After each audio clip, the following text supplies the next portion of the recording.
Hello.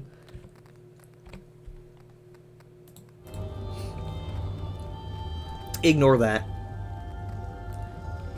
I thought that was just supposed to show up for me. It's showing up for everybody. It's so interesting that, like, I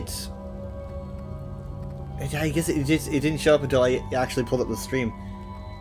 Which is interesting, because it had been sitting there for quite a while. Huh. Oh, yeah, sorry, I didn't even specify. Yeah, I'm streaming because it's the first day of the month. I did not really plan on streaming, but I googled it and I was like, oh, it turns out that I've streamed for the first day of the month. Probably the past, like, I'd say maybe like 5 or 6 years.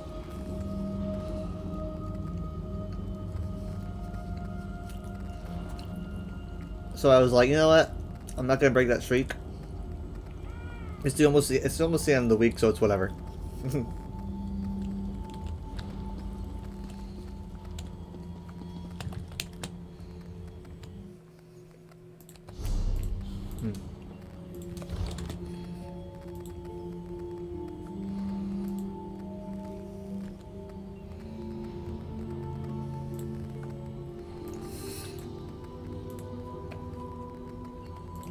I guess I should make a post about it.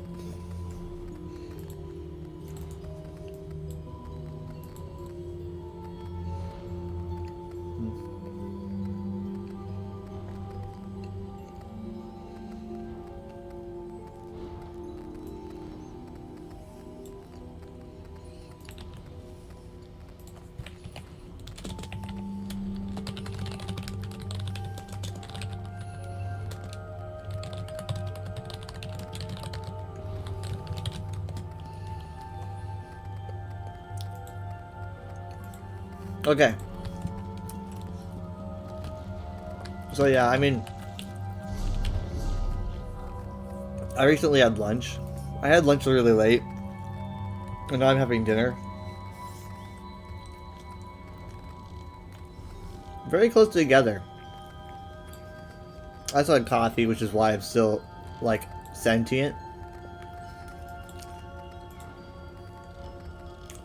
I actually still have it right here.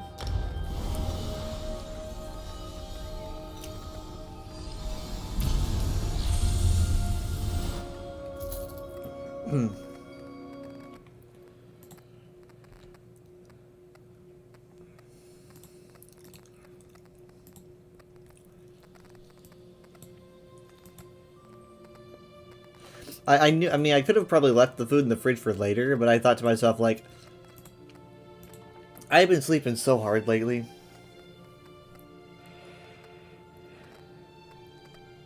That I thought, like, if I take a nap or something, I'm worried that I'm gonna wake up, like, 8 hours later.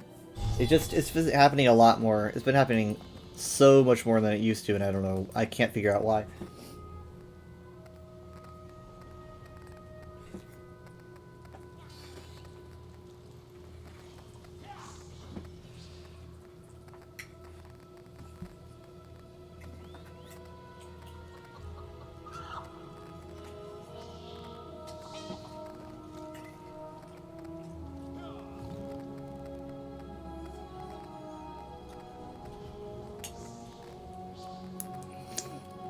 I mean, you guys remember the last stream that when I decided to get off early so I could go to sleep early so I wouldn't be late to go to work because I had to go to work an hour before I usually do?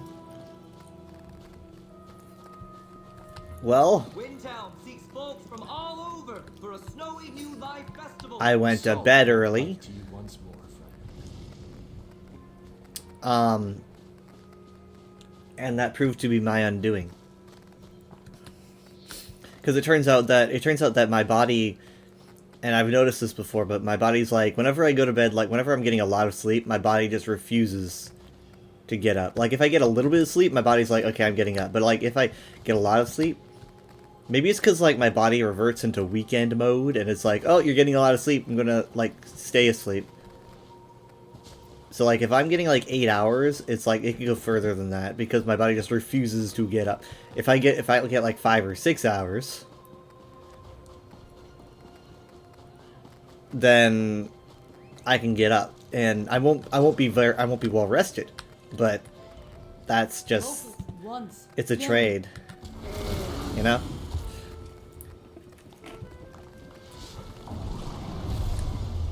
So yeah, I was late to work that day. I'm very lucky they don't really care a lot over there. Um, but it's still something that I wasn't proud of. I was very ashamed of it, and so I made a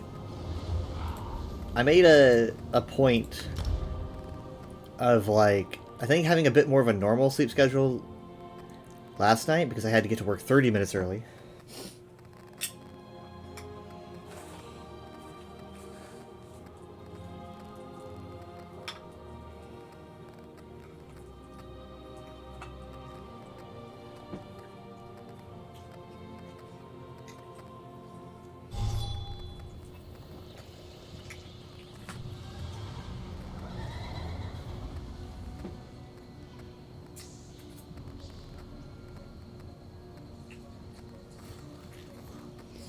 I know it sucks. It's like, oh, he's having to work on the holidays.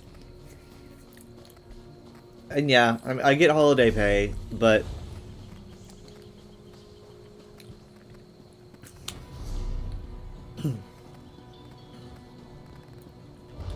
it's not particularly hard work, you know? It's much easier on a holiday because there's a lot less to do.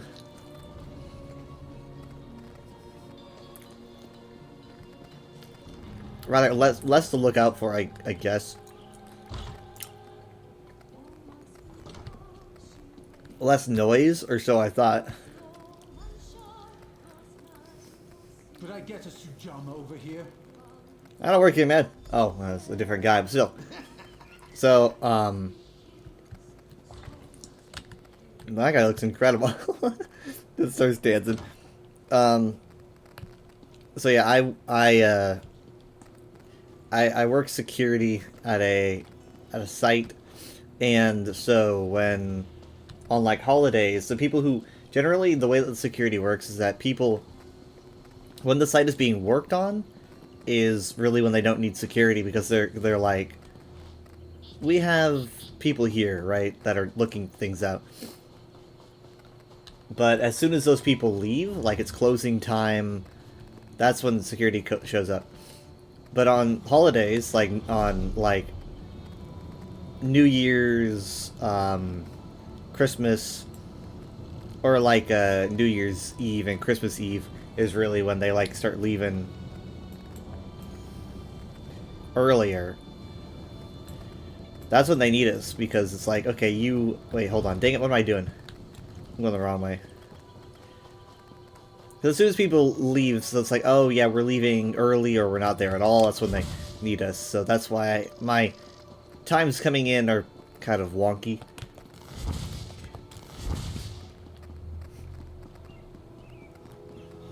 What's stopping you? I can't really complain because I did get it on good authority that they're pretty happy with me at my work, which makes me feel pretty good about my job security. I know that because I've got next Wednesday off. I asked for it because next Wednesday is the ESO reveal stream, even though it might not be like a big huge deal this year. I don't know, but I still wanted it off because traditionally, oh, did not mean to talk to you. Traditionally, I do have that day off so I can watch the stream. Hello, stranger. Just talking about the giant rats around here. There's what? Hector, the owner, goes after them like he's a great hero. He thinks it makes him look brave. I mean, I would say you going after the big rats.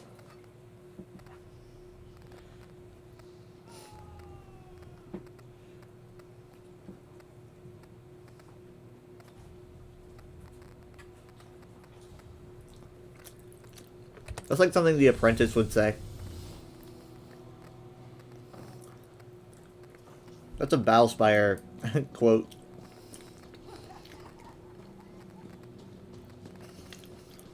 Snarky. So what was I saying? Oh yeah.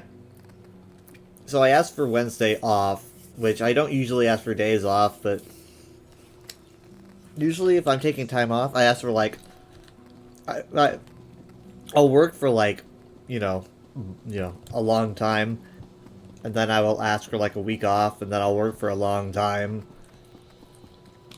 So I take like these, my week longs where I stream every day. I don't call off of work. I've only called off of work once.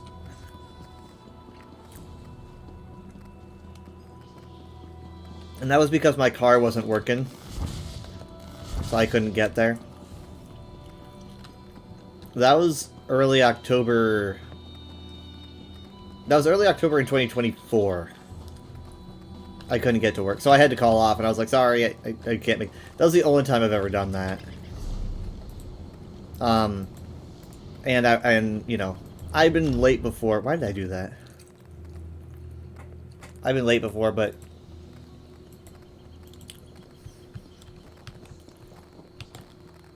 I think they mostly care about if you're a no-show. Some people are no-call, no-shows. Isn't it insane? Like, I'll be honest, the job is not hard. It's a very easy job. Very, very, liberal with, like, what would be the term? It's very, as long as you do what you're supposed to do, there's a lot of, freedom. There's a lot of freedom. As long as you do your job, right? So I am pretty surprised that some people just act that way. Have we met? My memory is hazy. I took ill on a recent trip to Deschamps. I don't remember if I like you or not. A guest of who? The Aberdans? Maldebash? I don't remember. I was ill, or so they tell me. I came home to recuperate. My friends, some good Shane, and I'll be right as rain in no time. Shane. So, all that being said, because they like my performance over there, they're very open with when I ask for time off. Because they like me working there. That's how it should work, though. Like, as long as if you're like nice to your employees, they ask for like time off, and it's like, yeah, you can have this time off. And so then they'll be like, hey, you know what? This job respects me, and so I'll respect them. And there's like a mutual thing going on.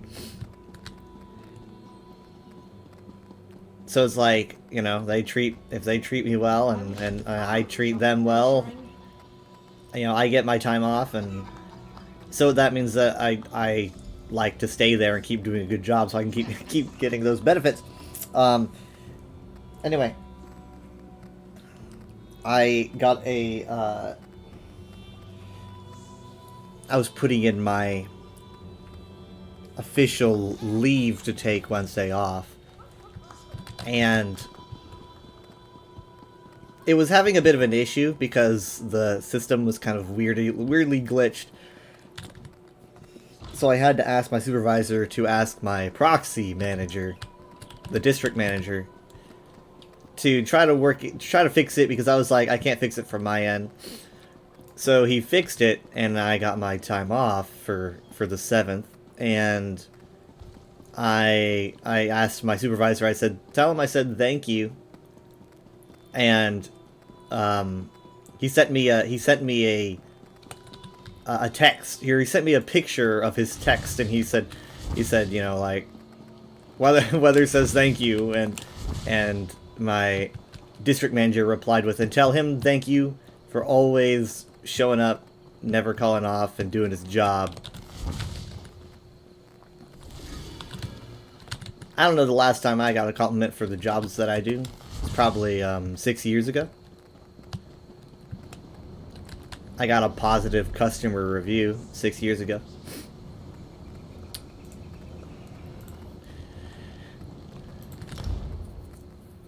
But I think that just kind of shows that they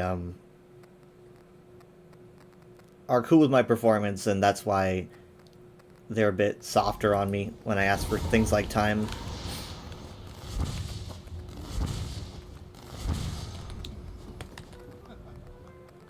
So you brought some much-needed joy. Fucking...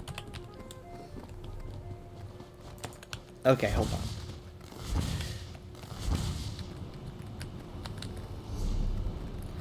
I was not expecting my tickets to be full. They should have an impresario at this exact location, you know? A good impresario location is Sunport.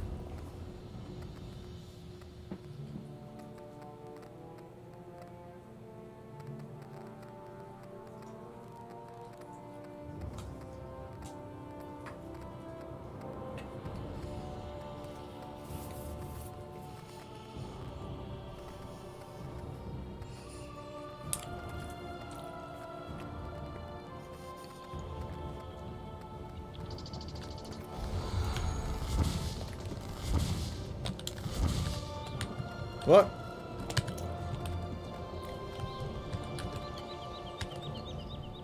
This season, the calendar turns. Everywhere has their own local custom, of course. Let's go ahead and grab the sandals before it's too late. And then, like, everything else, like, from now on, I'm just gonna keep grabbing repair kits.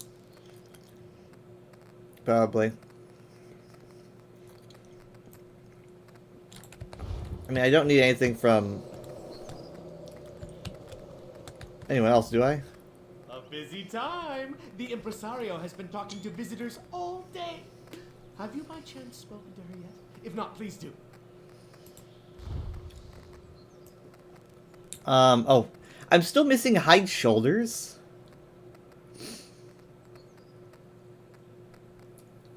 You know what, let's just go ahead and buy hide shoulders, like... I don't know why it took me so long. I guess because I'm just not, like, I don't really know when I've ever really wanted to hide shoulders. So I just haven't picked it up. You know what I want? I want hide tabard. That's what I want. I cannot believe there's no hide tabard option. Like, some guilds, actually, I mean, like, there's times where, like, I want to rep a guild. But, like, I don't want their tabard to be covering me all the time, right? So, like, if I want to rep a guild... I need to be wearing a costume. Because it's like, oh, this tabard does not work with my outfit. I can't make the tabard invisible. So, I mean, I cannot believe that... I can't believe that I'm the only person who's been talking about it. Because it's such a strange... Like, it's literally you're showing off your guild. But you... It's all conditional. You need to be using a costume unless you want your tabard showing. Which is not usually a thing. I mean, there's times to wear a tabard. That's very popular, you know, like guild picks. Everyone's wearing the tabard, things like that. But there's a lot of times when people just want to rep their guild in their nameplates, and I think the reason why it's not a huge thing is because most people don't have nameplates showing. Nameplates are not a default option in ESO. Nameplate, you have to put them on manually, so I feel like a lot of people just don't even have them on. I know, like, mom and dad don't. I don't think dad does. So, yeah, that's probably why.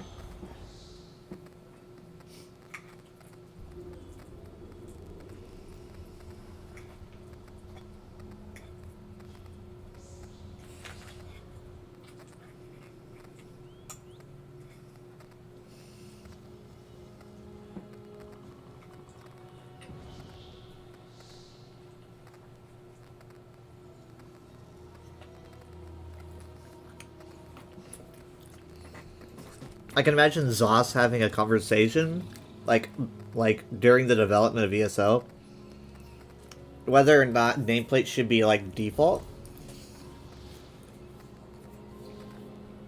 because it's very popular for MMOs. I'm pretty sure like every MMO I've ever played has had nameplates on by default.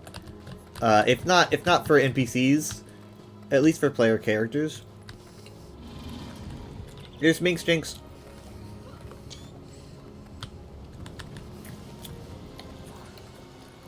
But I think that ZOS probably decided not to do it by default and still allow it as an option.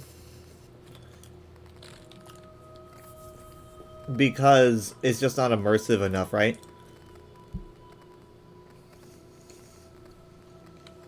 You definitely get the idea that they want to be super immersive, and it's just not an immersive idea. But once you have nameplates, a lot of people are just kind of like, that would really, really separate everyone from, you know, oh, I want to... Hold on. No, no, no.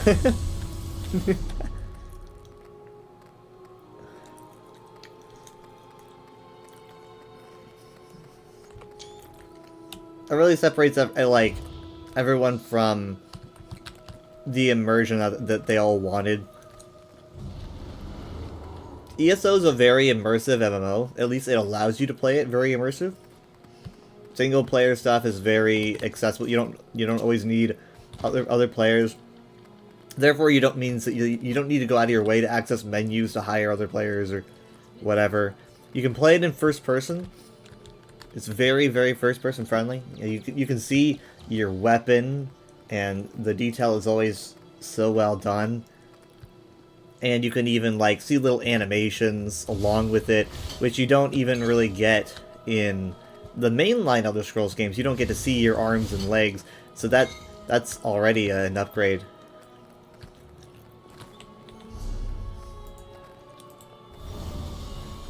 So you can tell that they really wanted to be rather immersive as an MMO, and no doubt lack of nameplates was part of that equation. But really glad they allowed it as an option. Did I write down immoral? Is that what happened here?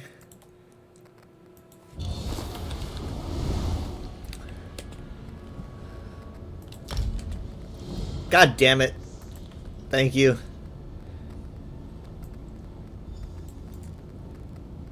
I'm gonna have to fix that. Alright, there we go. Thank you for catching that early, within the first half hour. Not bad. All right. Now I need to edit that in my collections. Okay. I keep a collection of every single lore fact I've ever done, or at least up to a certain point.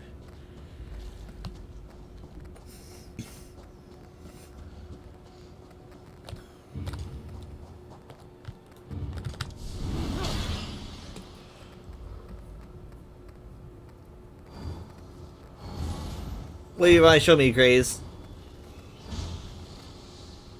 Oh, you got a thingy. Ooh, very well done. A Vet Sunspire clear. Fancy.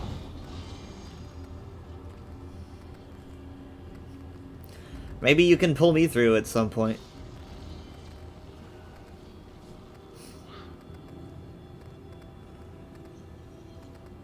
I tried doing a veteran Sunspire once. We got stuck on Loki. Everyone jumped on the tank and complained, and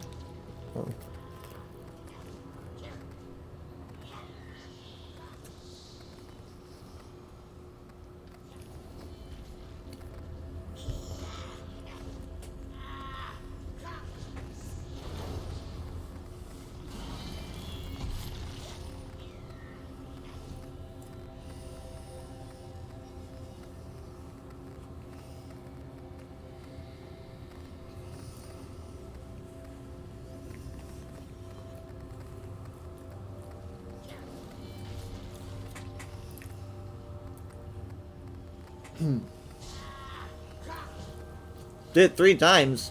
Wow. Good job.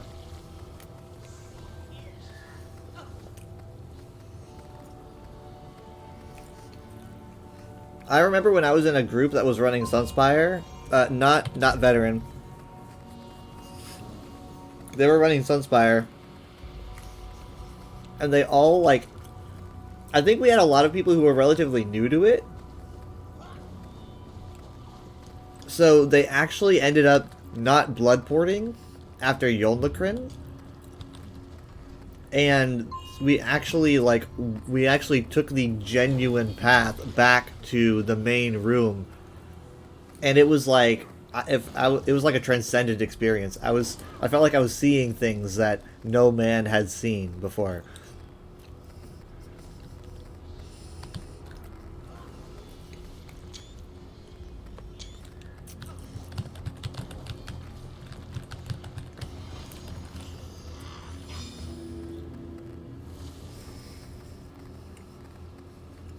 That's wild.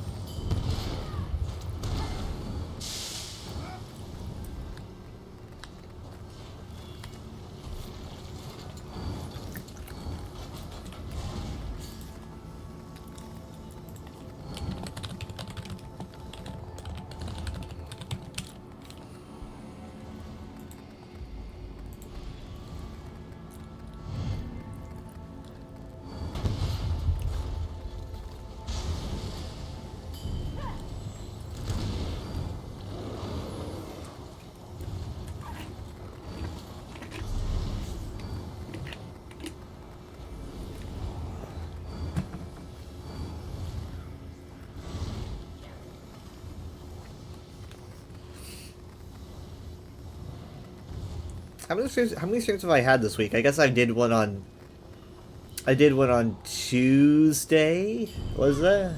And I did one, I'm doing one now.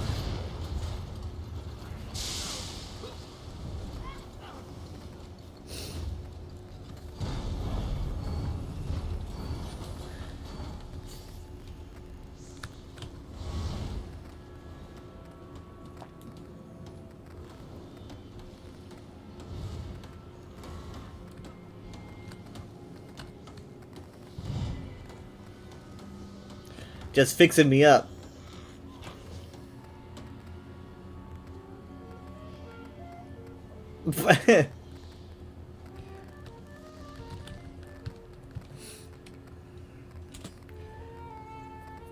You're on a 10 stream watch streak.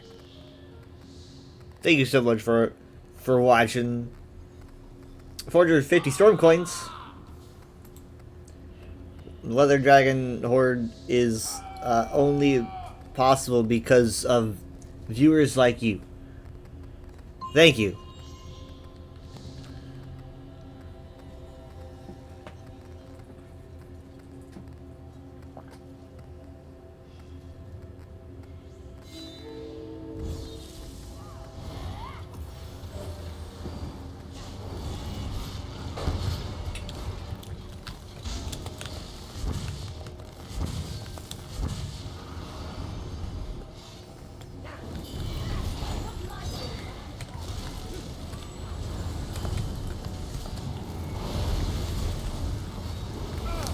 I love how I don't have battle music on, so like right now it's just playing like the Mirror music, and everyone's just destroying each other.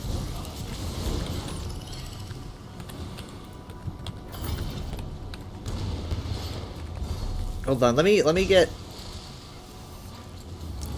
I do like the boss music, which is going to be playing, or it would be playing.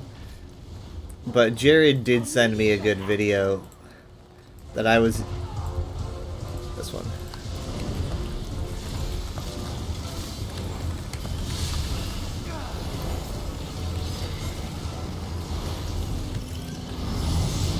Jared sent me a video of like... Ah, shit. Speaking of which, he's trying to VR right now. Okay. Every time he tries to VR, his Oculus sends me a notification. And he's asking, it's like, oh, do you want to allow him permission to use this computer? I don't know why it does that, but it does it all the time. And it just popped up, like, hey, do you want to, it's like, no! No! Anyway. He sent me a video on, like, you know, early 2000s, late 90s Lego game music. So we're talking like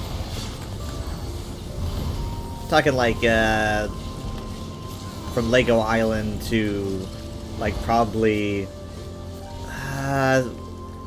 Lego Extreme Stunts. I don't really know what the latest one would be on the list. Some of these I know really well because I played a lot of like Lego Island, Lego Island 2, Lego Racers, Racers 2, Creators Knights Kingdom. I played some Creators. I didn't play a lot of Legoland, but there was a point where I could. Now, when a lot of people think like early Lego games, their first thoughts, like I've heard people even talk about like Lego Batman or something, and I'm like, no. That's still newish to me. I'm talking OG, you know, I'm talking pre-IP, like, just pure Lego experience.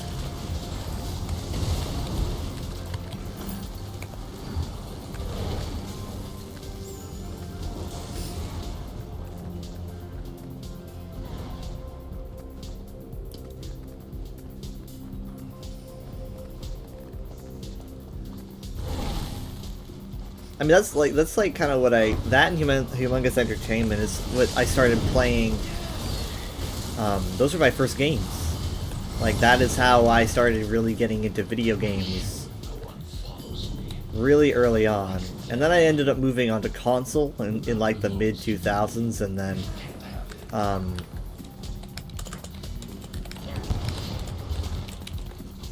then like around 2012 or something is when I started getting. I started getting back into PC because I got like Minecraft for PC, and because I got a desktop again, and so like then in like the 2010s I started moving more towards playing things on the PC, Terraria and Minecraft and Unturned and things like that, and I became more and more back into PC gaming.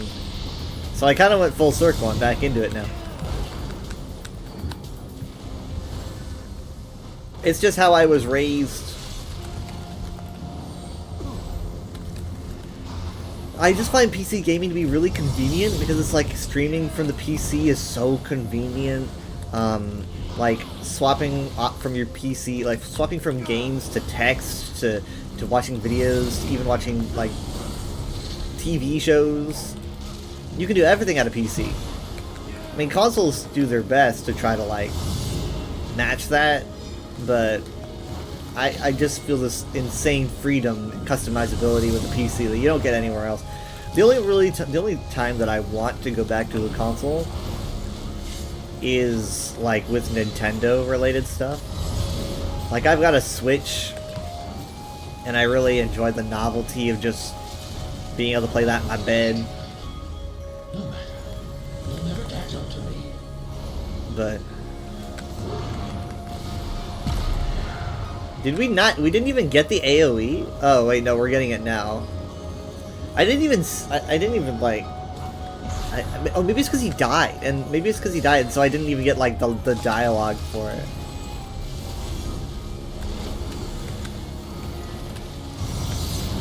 It's interesting to. Oh, never mind. I was like, why is that called an Infernium?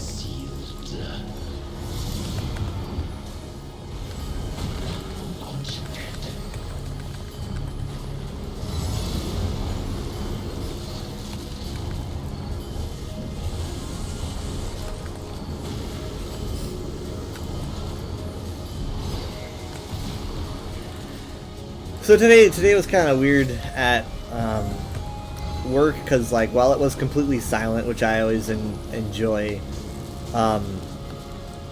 like,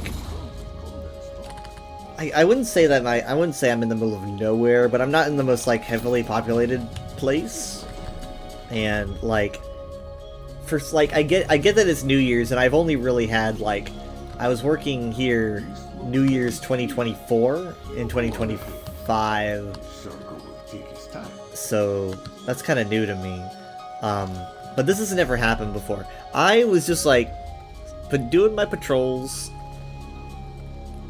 around, like, you know, probably like 7 p.m. onward, I would hear these weird like sounds coming from the forest. It sounded like music. I was like, why is there music coming from the forest? What is happening there? It's just nature, just pure darkness. And eventually I start to realize that like there's like a New Year's party going on over there. Like a New Year's party going on in the forest.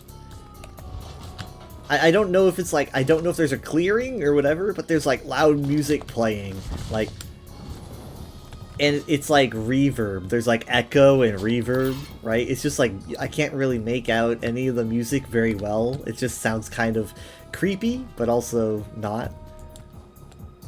Some of it was like very EDM, like, and other bits was just like, it was just like straight up mariachi music playing from the forest. So it was like all echoey. It was like all echoey and moany, and it felt like it was supposed to be creepy. But I'm like, it's just this mariachi music coming from the dark forest, which is not really my concern. It wasn't necessarily near me, and it has nothing to do with security. So it's like, I don't know. You guys party hard, whatever. 2026, baby.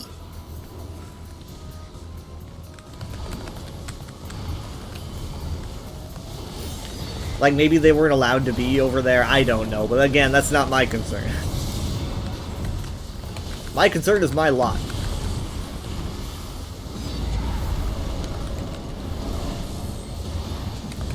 But it was pretty funny, because everything about the aesthetic felt like it was supposed to be creepy, but the music was just not creepy. It just had a creepy filter on it. If I didn't know better, it would have been Halloween. It's like 70 degrees outside. The moon was out. Ah, bullshit.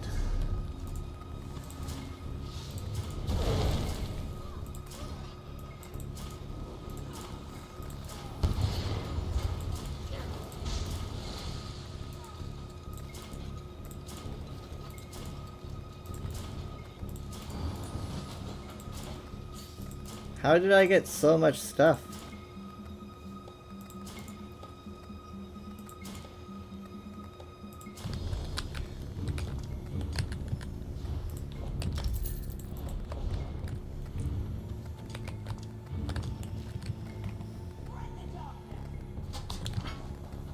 I'm here.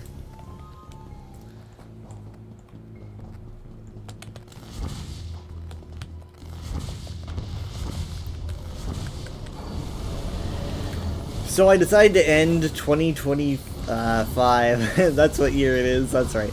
That's what year it was. 2025.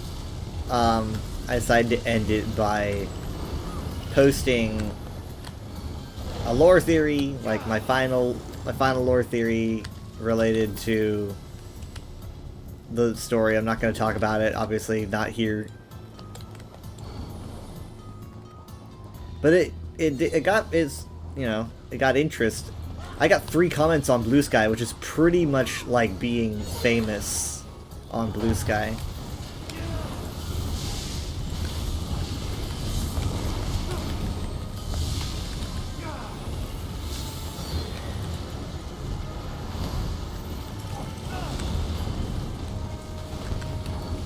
Remember, if dark AoE at the crystal you should be.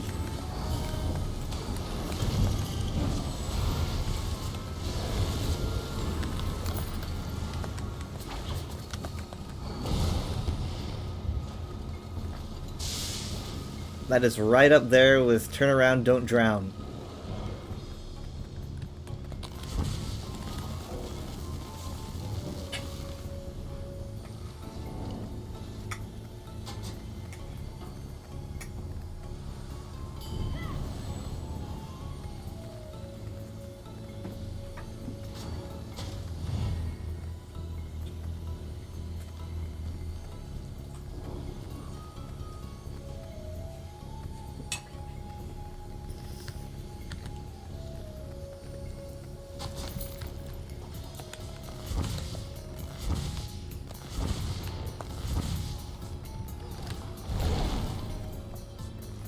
I've got a lot of food to eat.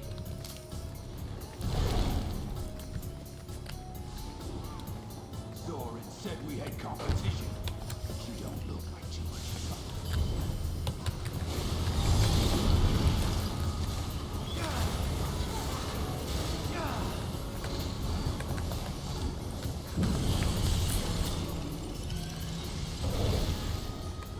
I haven't found the knot, but stopping you will please Thorin too.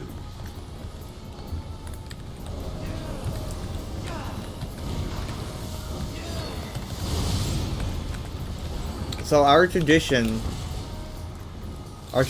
on New Year's every year, we've got a few traditions. We couldn't do all of them this year. We're gonna have to like postpone a couple of them because schedules. But generally, we play Uno every New Year's. So generally, we play a few games of Uno before the countdown. We couldn't really do that because I get home at like 11, and Mom wanted to spend time at her new fire pit that she got for Christmas. So we're planning on probably doing Uno on the weekend. I'm trying to see if we can just play Uno in VR chat, because I think that would be so funny. It depends if Dad wants to play or not.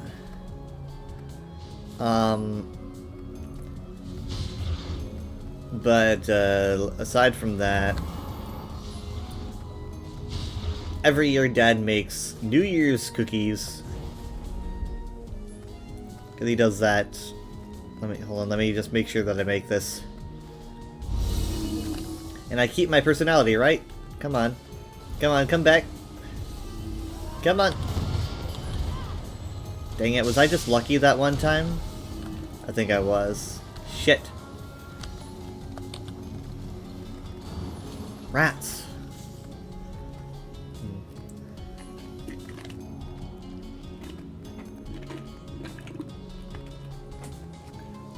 Anyway, New Year's cookies are,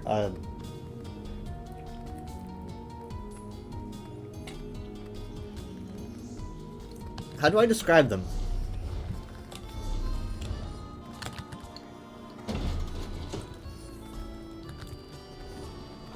They're like balls of batter, like fried batter with raisins in them.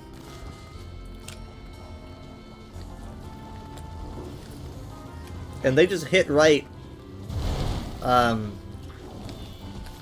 New Year's morning, you know?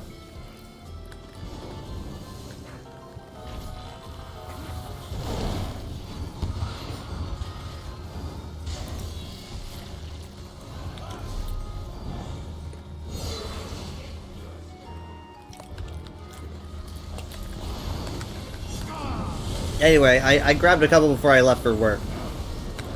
Because I can't just sit there like everyone else is and hang out.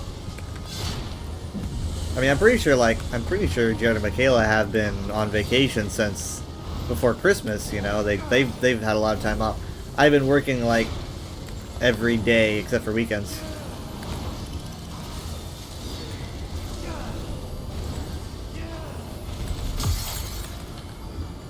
I'm tired.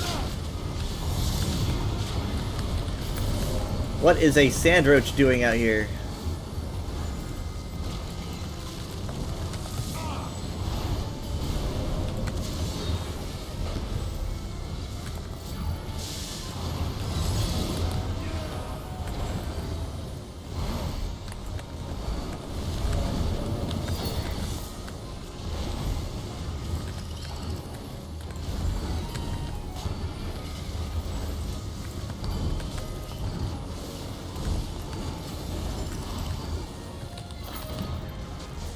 My eyes are starting to feel dry. I hate that.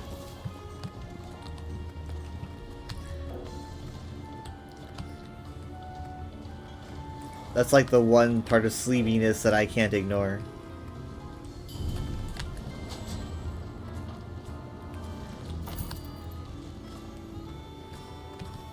I need someone to make me cry.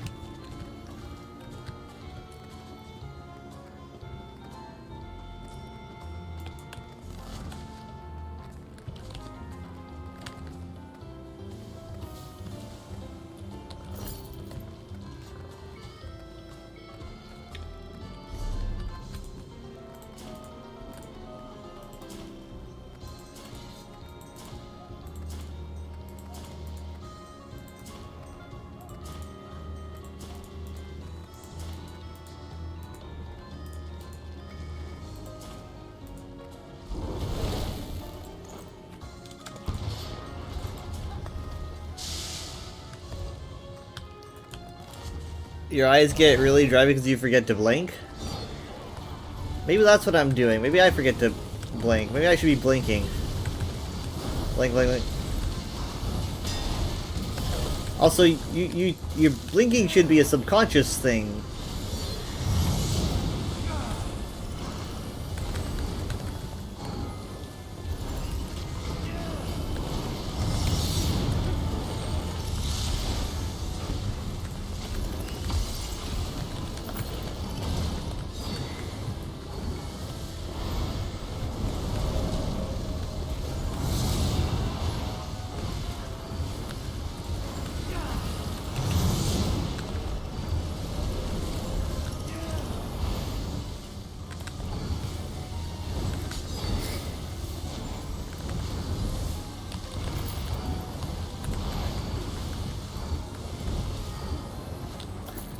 Remember.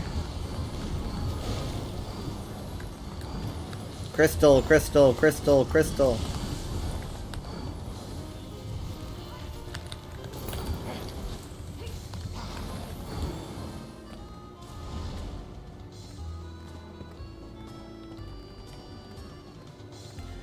Thing's so big, I can't even see the top without it getting blurry.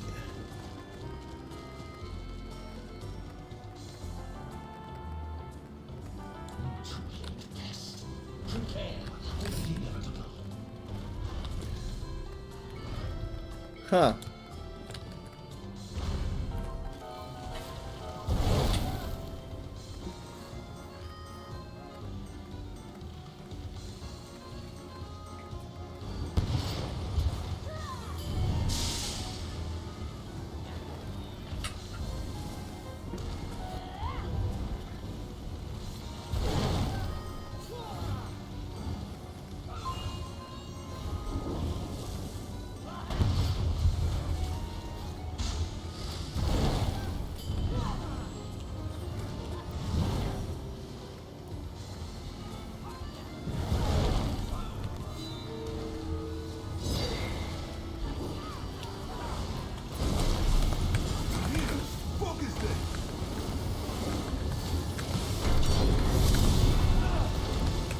Sorry, I was slow to accept that, guys.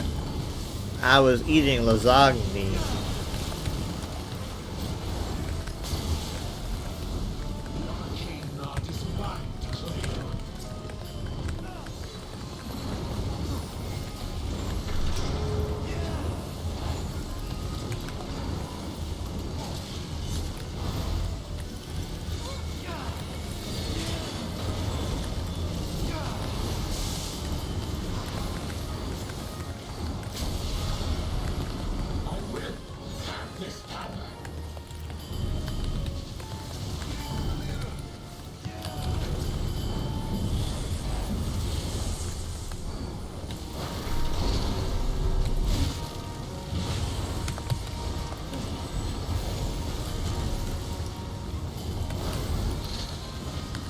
Here's a fun fact. When I was a kid, I used to pronounce Citadel as Seattle.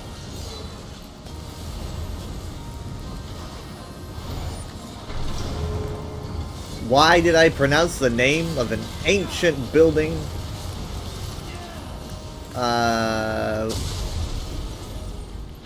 with the city in Washington? I don't know. I have no idea.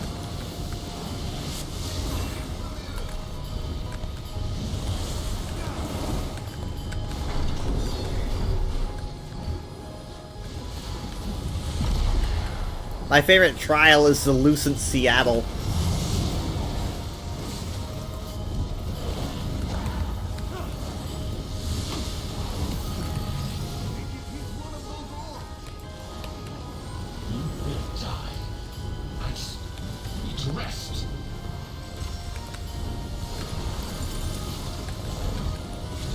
Oh yeah, I'm also gonna have the I'm gonna try to have the UESP stream this Saturday.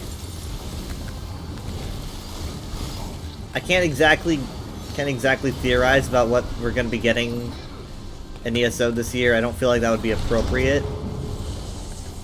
What the heck is going on over there? Destroy you this time. Oh, that was weird. But I'll at least remind people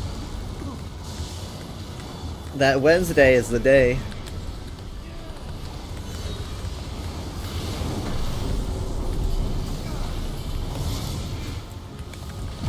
Everything is red!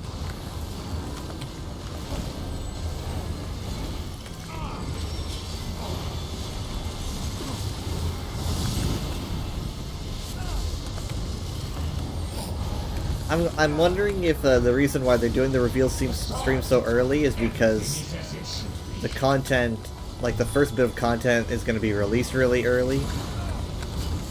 So they might like want to get a season started in late January or in February, maybe even.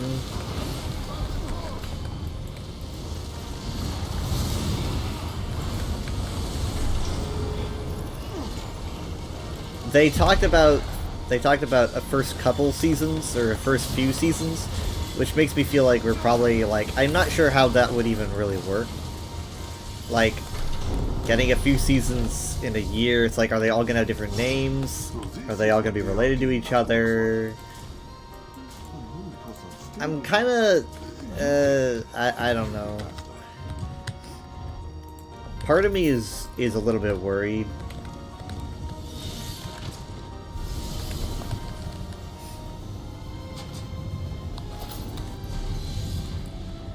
Because, like, they can't... I don't want them to, like, keep trying to put out a bunch of different kinds of content that's, like, super diverse.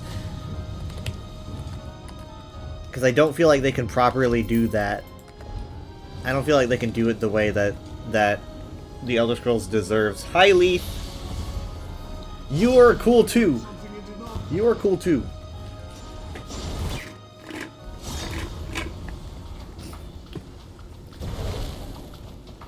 Happy New Year, Darklight.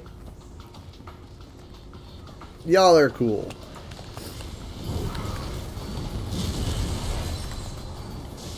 So yeah, let me try to think about how I want to explain this. I don't want to see Zos attempt to like do like 3 different seasons that are like different each, right? Because that when they like spend their time on one specific thing, like culture or area, they're able to kind of like deliver with specific assets and stuff. But if they were to like do 3 seasons this year, and one season is like orc stuff, one season is Argonian stuff, one season is Khajiit stuff, it's things like that, then it's like I don't think they would like have the right output to make assets and stuff that are appropriate for those. And also it would like if it might damage ESO's like longevity, because you need to save a lot of stuff, and if you're constantly like outputting a bunch of, I'm not saying they're gonna be outputting a bunch of zones, but if it's like rapid fire small bits of content, I'm just worried about them running out of things to focus on.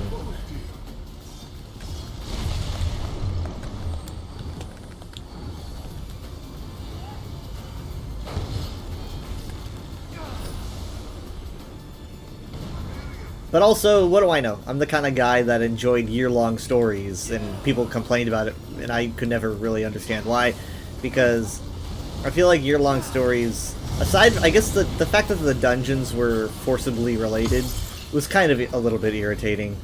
I'll give you that, but the fact that year-long stories were like a massive chapter-sized zone and a small zone that contributed to expanding the lore, that was I appreciated like the hyperfixation. Hyperfixating on ooh hey stunt rally. Hyperfixating on a like a specific culture and stuff over the course of a year is really good for the lore because it forces them to get really dirty with the details. It's like, oh, we gotta focus. If you're just trying to like rapid fire a bunch of stuff, then you're gonna end up like not focusing so much on the stuff that needs focusing. And a good example of this is like take Necrom for example. Necrom was really good. It's probably like my favorite, but like they couldn't exactly put as much detail into the Telvanni Peninsula as if it was like if the Telvanni Peninsula was like its own chapter, right? Like you had 6 delves and a main story and only the Telvanni Peninsula, you would be seeing a lot more lore about Necrom, right? You'd be seeing a lot more information and stuff. But because it had to split itself along with Apocrypha, you got less, right? It's because you have to share things. I'm kind of worried about something like that. Here we go.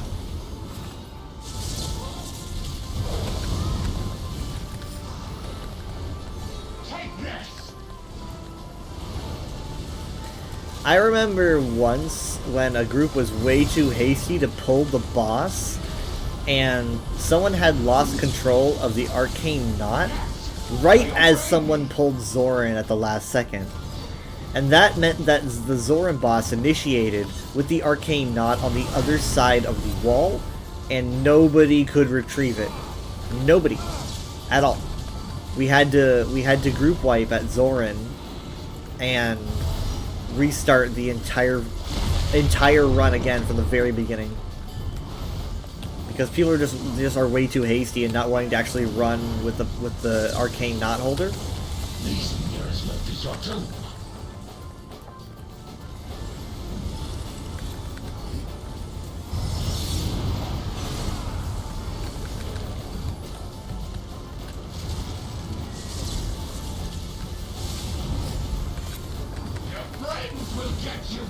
Oh Jesus.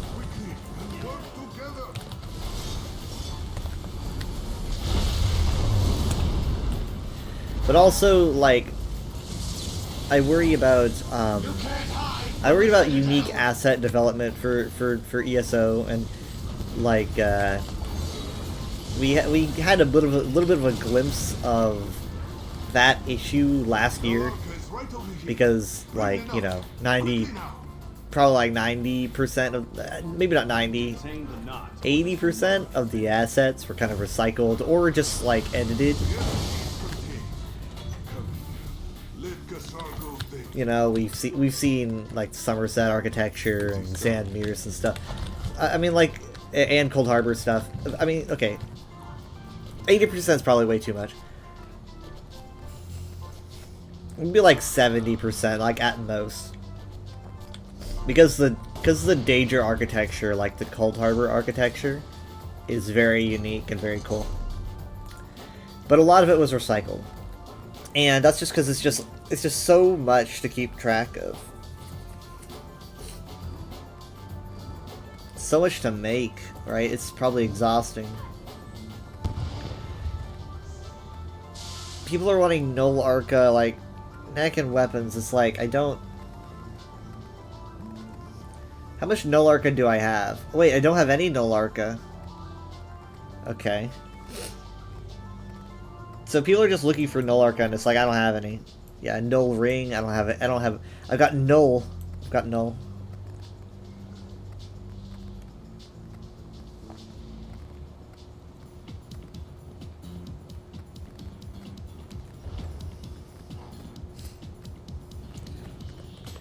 So yeah, it's like, if they're like trying to maybe like get a zone out, or like, okay, like say they want to like do a year where they release a small zone in the Druidog Mountains. We're just gonna put the Druidog Mountains out there.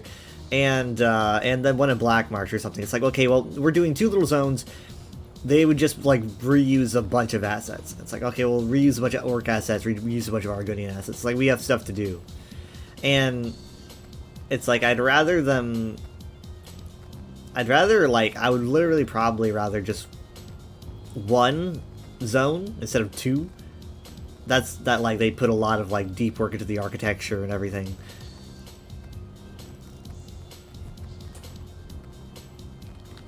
But also, like, there's a lot of crunch. Like, they're really smooshed over there.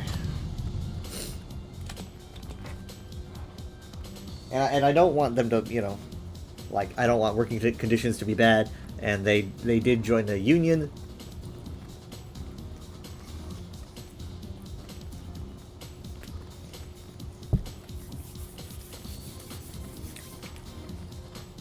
We've been so spoiled for many, many years. A lot of MMOs have to wait like 2 or more years for an update, you know, like a major update. And we've been getting them yearly.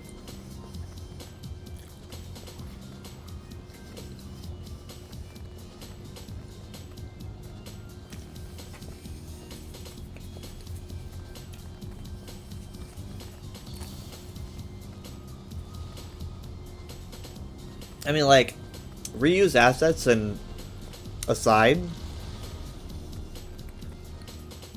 I really did like Solstice. There's only like a few things that I would probably would have liked done better. Well, dang it.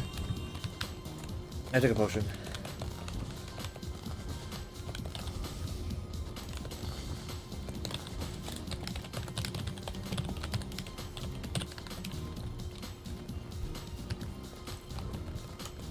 Something that I really want in like future ESO maps, because I don't really feel like we haven't got it lately. That was weird. That thing did not load. That did not load. Something that I want is like I miss maps with a lot of verticality. Like, I'm talking like unrelenting verticality, you know? Like think about Elsewhere. Like, Elsewhere's verticality, rugged terrain that's just super hostile. Rothgar too, where like Rothgar is literally just like, talk about high rocks, you know?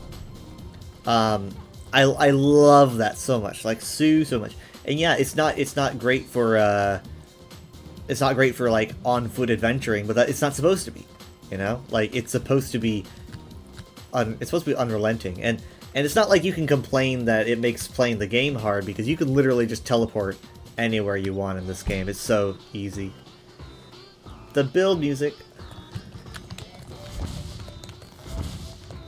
But like, compare like, I know not everywhere is supposed to be super like rugged, but I don't really think we've gotten anything at the level of Elsewhere in a while.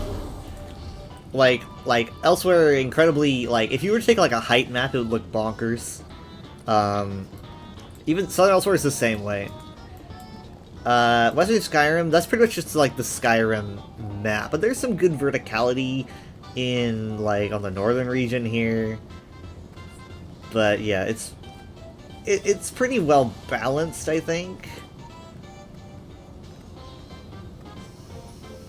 Blackreach is so insanely well. I've talked about recently how I've been impressed with Blackreach.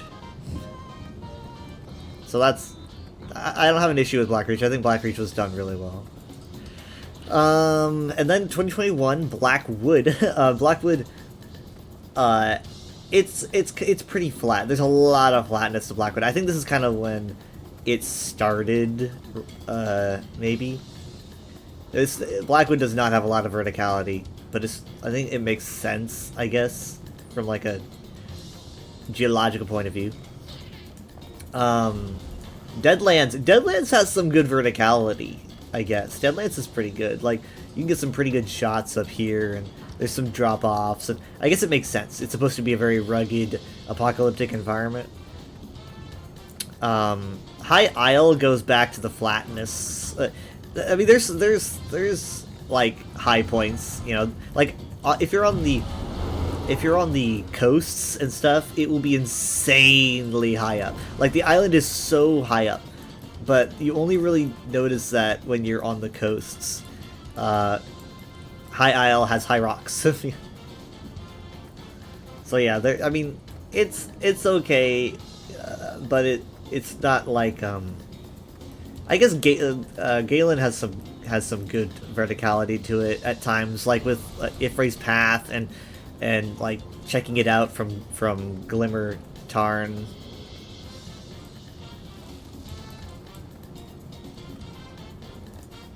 And then we get Telvanni Peninsula, which I think is balanced enough. I think that it's pretty good.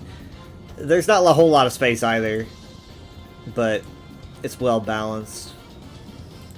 Apocrypha is pretty flat in a lot of areas, pretty much. Though there is this really fun area, the Study of the Lost Cipher. This is a fun little area. There's a lot of flatness to it. And obviously Westfield, also pretty flat. I mean, the thing is, what I'm mostly talking about is just like being able to run for long distances and just keep noticing that you're just running into batches of enemies on a flat field.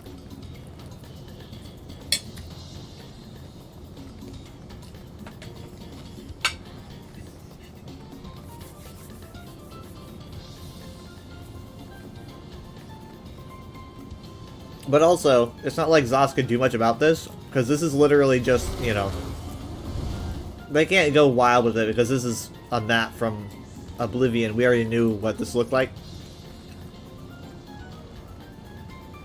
So yeah. And then after that, obviously, we got Solstice. Which gets some pretty fun, like, rocky areas over here. But, like, a lot of it is very, very flat. When you compare it to, like, the level of, like, detail and height difference in, like, Vardenfell and elsewhere.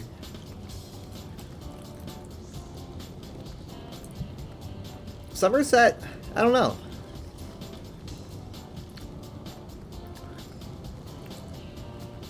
I don't know. There's something about Somerset that just doesn't seem super flat to me, but also I don't recall, there's not a lot of places where you can like stand and look down. I don't know what it is. Maybe it's the fact that like there's so many like large mountains that you can't even climb, that you always feel like there is elevated ground around you.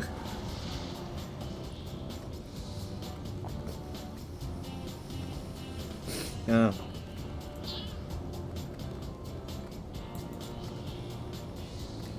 I wonder what the highest area in the game is. But yeah, I think like the best verticality views you get is like in Elsewhere. I mean, like even this loading screen shows you. It's crazy.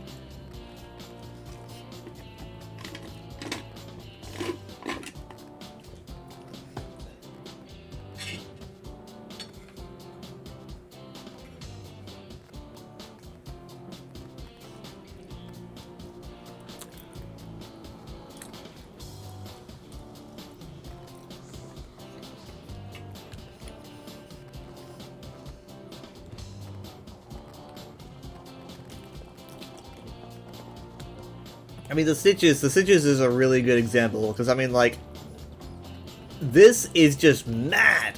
Like, this is crazy. Look at this chasm. This is like the chasm, like, Spirit jumped over. It's huge. It's unrelenting. If you fall, you are dead. That's just it. Like, if you fall, you're dead. If you're, like, no matter who you are, you're probably dead. I'd like to see a build that could survive that. And I love it. I love, like, I have to fall again. And then, like, climbing back up could be a pain. It adds so much, like, personality to the world around you. In fact, for some reason, I don't really know why. We don't know what Verkarth looked like, or what Skaven looks like.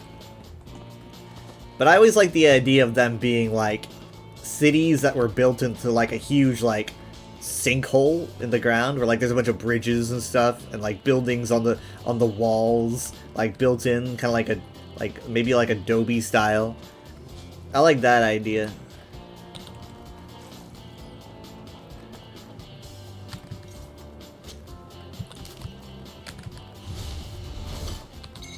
ESO's got really good lighting. Like, the engine allows for some really good stuff. And so, like, various times of day, all these chasms can look so different. Like when the sun's going down, it makes for some really good pictures. This is also Stunt Rally.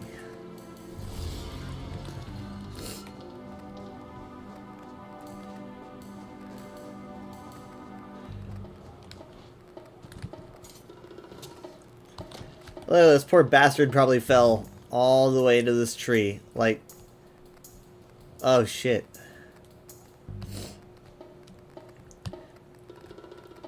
He got a backpack on him.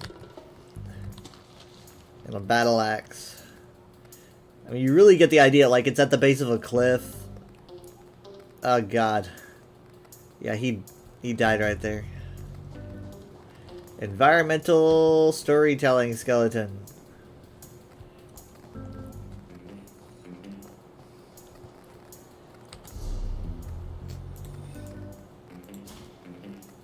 I'm wondering if they got like requests to not make the maps so hard to traverse. I don't really know why anyone would complain about that, because ESO, unlike World of Warcraft and Final Fantasy, are super convenient when it comes to teleporting anywhere. Like literally, like someone's in a guild that I'm in. It's just like, oh, let's check out a guild that I'm in. And it's like, I'm just gonna teleport to them. They're in Somerset or wherever, you know. Solstice. Let's go there. It's just, I don't know. I don't feel like anyone should be complaining about not being able to traverse. I mean, look, this goes even deeper. Look, it goes even deeper down here. It's like this huge fissure in the ground.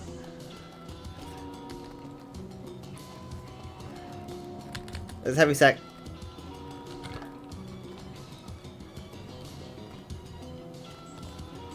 And you also get these huge, like, bridges. And there's a griffin flying under the bridge. It's glorious. And then Orcrest is over there.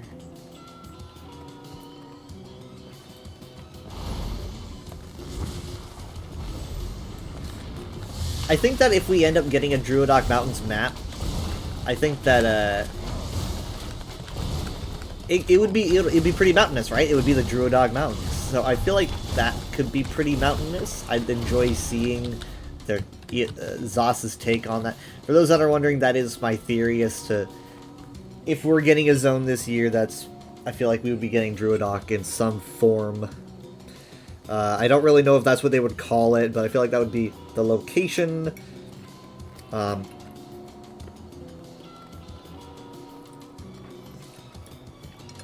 not the most orc-centered guy, but it has been a while since we've gotten any content about the orcs, and I'm really, really happy with how ESO's handled orcs.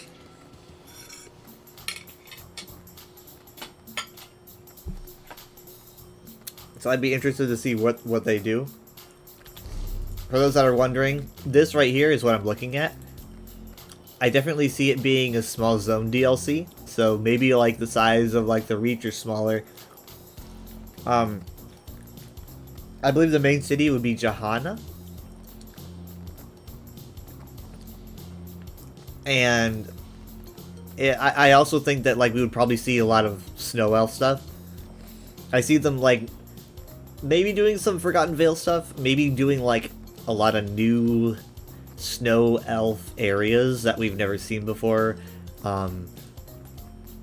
Like if ZOS could like make a bunch of like Snow Elf assets, like ruins and stuff, and then just scatter them around, that would be incredible. Like those would look fantastic.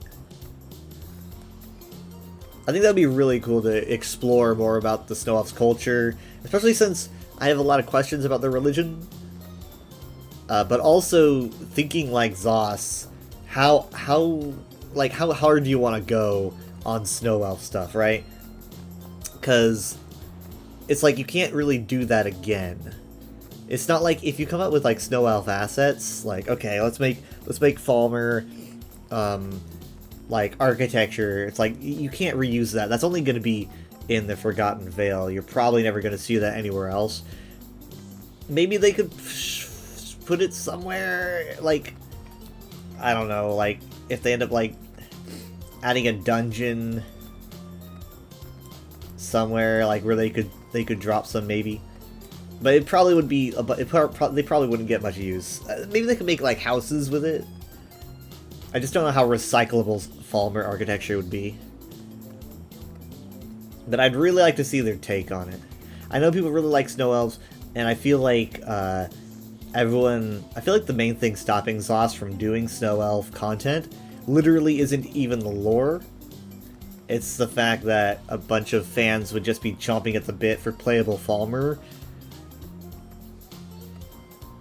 Which is like, I don't think playable Falmer necessarily works. I mean, like, I guess, I think it's pushing it.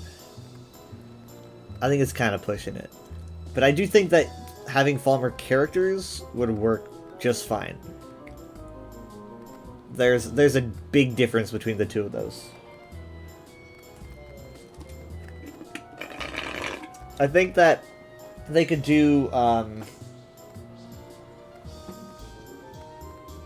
like Falmer, like polymorph might be kind of weird. Maybe like a skin that kind of makes you look sort of like a Falmer.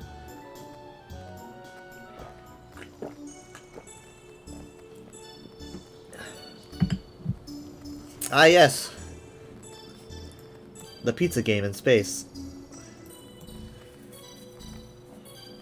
Speaking of verticality, like I mentioned Hrothgar, you get a lot of good verticality in Hrothgar, but after I formed my theory about the Druidog Mountains, I decided to go back to Sorrow and climb it myself, and I wanted to see how far it would let me go before it stopped me. It turns out it does not stop me at all. Like, you can just retrace your steps across the entire summit. So, I just decided to take a trek all the way to the top of Sorrow, and it's really, really well done. Like, there's points where, like snow is coming down like an avalanche, and if you get caught in it, you get, like, tossed, like, potentially maybe even tossed off the edge. The high winds forces your character, like, cover their face, which is not, like, a thing that I don't think happens anywhere else.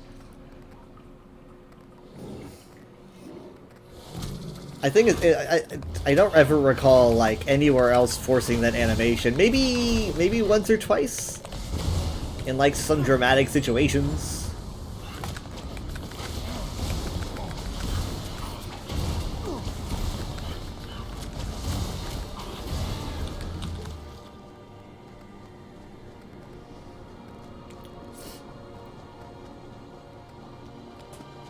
But yeah, I don't know. I think that we're lacking a lot of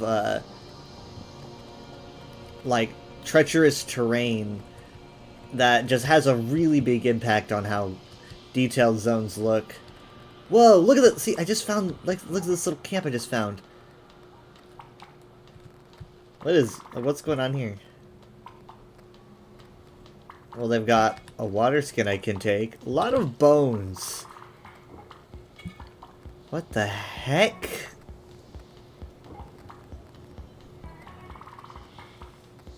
What the fuck?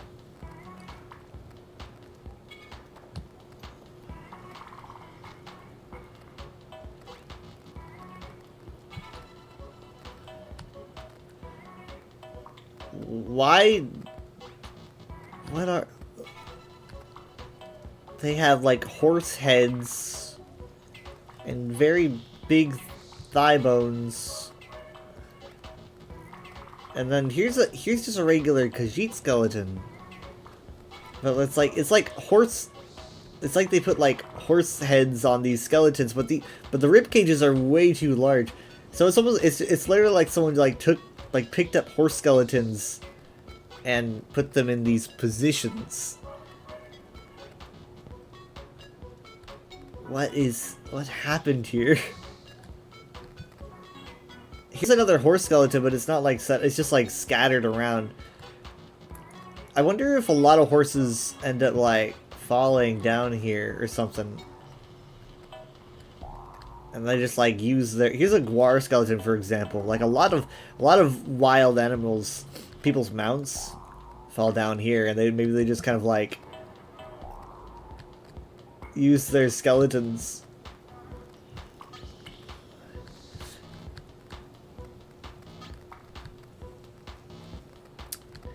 Yeah, it looks like moon sugar, probably. I'll just take that and go. Yeah, I'm gonna just take that and go.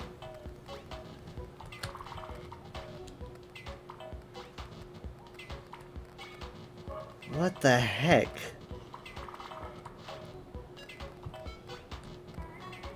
This one has like a human rib cage, I think. No, but it's smaller. It's definitely a horse's hoof.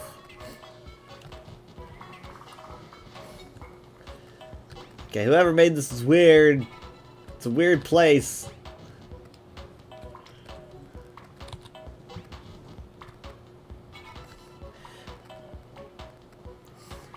Here's a fun challenge.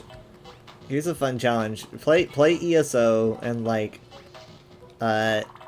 disable your map. Like disable your, if you've got a mini map, disable your mini map. If you've got, you know, disable your map's hotkey so you can't pull up your map, and then just explore. Sepulchre of Mischance? What? I don't know what that is. Have I not done? I've done all these quests. What's this? I don't know this place. Very unusual.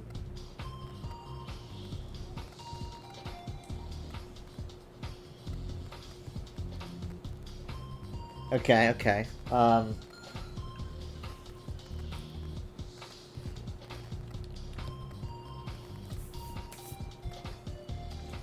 USB. Hold on.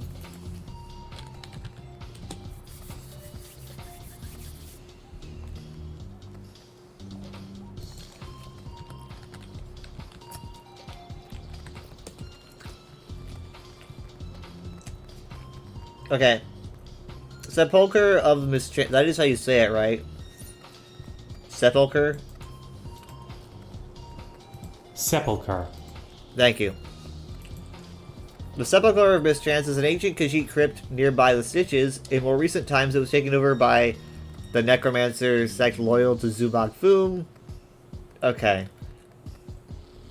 This is where the Orc Necromancer has been assembling. Okay, pieces of the Betrayer. Okay.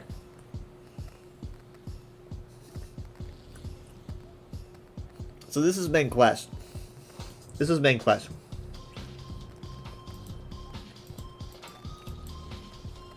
The description for it says, long ago, before this kingdom was shattered into the tattered scar of Anequina, it was known as Merivale, and his people made sweet sugared brews that could raise your spirits to the sands behind the stars. Those who dwell here now are only known for drowning their sorrows in drink. Yeah, it sounds like it, because I mean, like, I guess that explains the moon sugar over there. Huh. That quote is by Rakir Dro.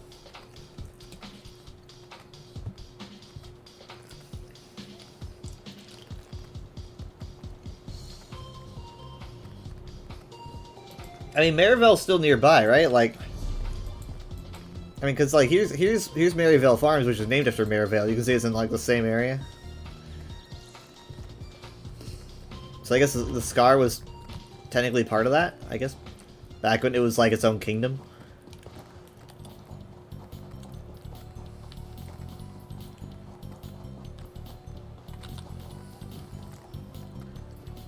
Yeah, see, this is kind of how I would like like Verkarth to look or something, you know? Verkarth or Skaven, one of the two. I think that'd be kind of cool to have like a city that is just like a bunch of bridges connecting to each other.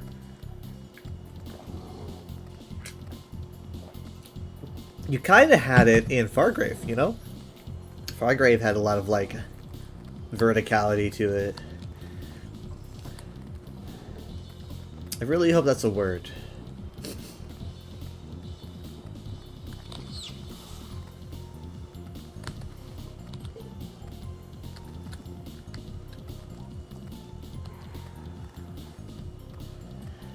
Thank you for the lurk. I'm going to be opening my UESP package soon because I'm tired of forgetting. I have forgotten constantly, and I want to get into it. Unfortunately, I've not been able to shave because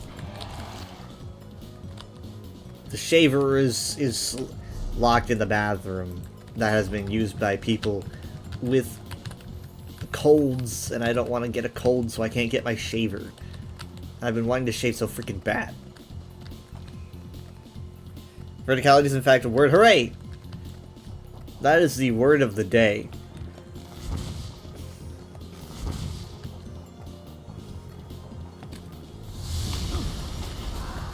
It's just this single word that's just gonna keep coming up a lot. Sorry, Terror Bird. It'll keep coming up until everyone knows what it means. This will be like Word Girl.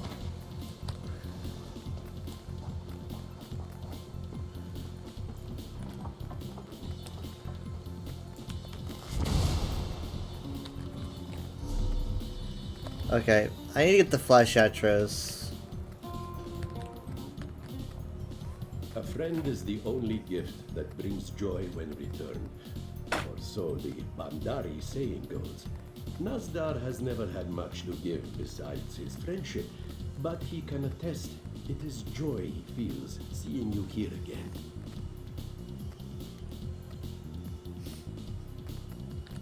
Nazdar has everything he needs. Good health, good friends, and music in his heart. When he looks upon the stitches now, he is inspired. He sees Dashing the Salso's dream coming to life, and the notes flow as vigorously as his blood. He knows his playing is not welcomed by all, but Tasnasi has forbidden the others from throwing things at Nazdar, so long as he does not sing. As the amicable Jazir once said, compromise is cousin to happiness. I remember all those quotes. He would always be like, as the blank once said, and I'd be like, who is that? Tell me more.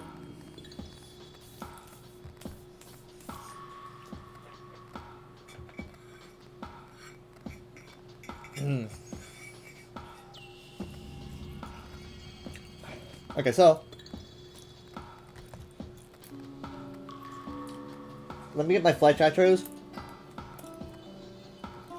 and then I will get the UESP box, and we will be opening it. But keep in mind, these are going to be the rewards for last year. I do believe we're doing giveaways and stuff, so you can still get them, but I don't think you can sign up for them anymore. That's why I'm not going to be showing it off on the UESP stream.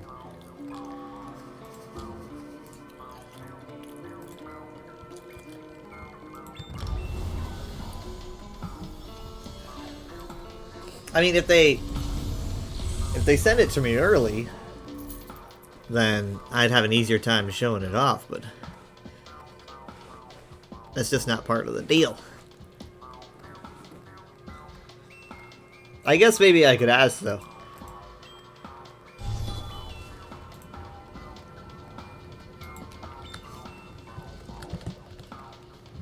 I just thought of something. Verticality is a word, but doesn't mean what I think it means.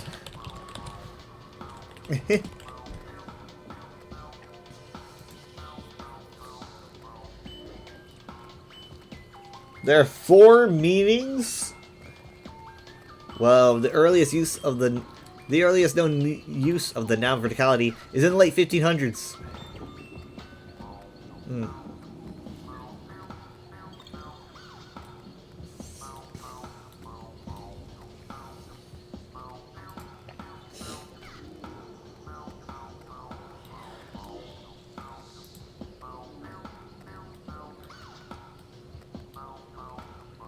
The quality of state of being vertical. Okay, yeah, okay, we're good. We're good.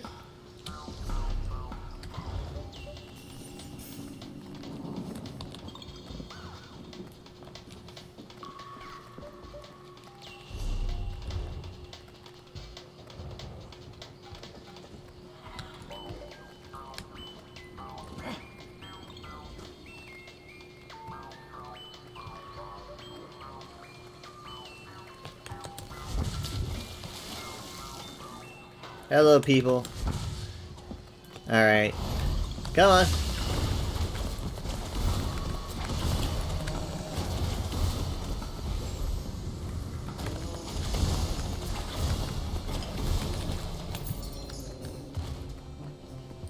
Looking for fleshy boys. There's one.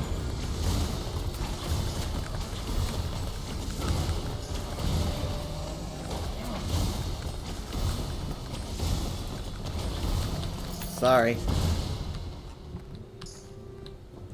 I thought this was a chest for a second. But I would not say no to an Aelid well.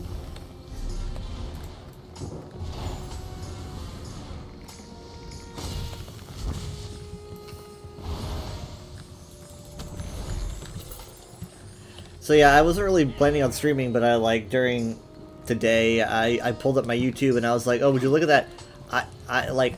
I have my very first stream that I ever documented, because I wasn't always documenting my streams. I didn't always save them, but I started saving them in 23. So it's been like 23, 24, 25. I had all those documented, and because I wasn't let's see, 2020, I wasn't working at the beginning of January. I started working late January, so 2020, I probably would have also had a New Year's stream, maybe. 2021 would have been, like, you know, in the pandemic, and so no doubt I would have had a New Year's stream then, too. 2022, I think I probably did one then too. I don't really think there would have been an issue. So honestly, I've probably been doing New Year's Day streams for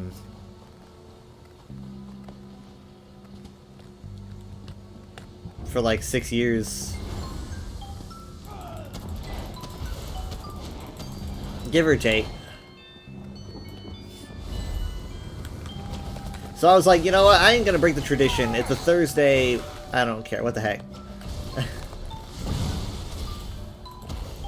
But I don't really see it going that long. Like, I'm probably going to raid off after I do the box. Because I'm not gonna forget the box. I'm not gonna forget the box this time. I literally put the box on my bed. I almost forgot the box again. Because I'm so stupid.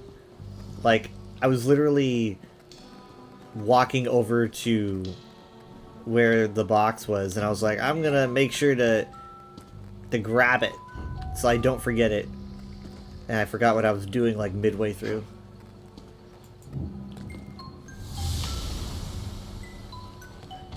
It's almost like something wants me to forget the box.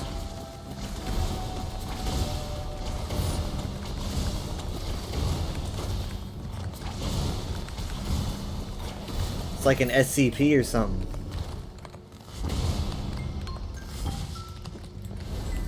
Come on, fleshy boy, give me your fleshy boy.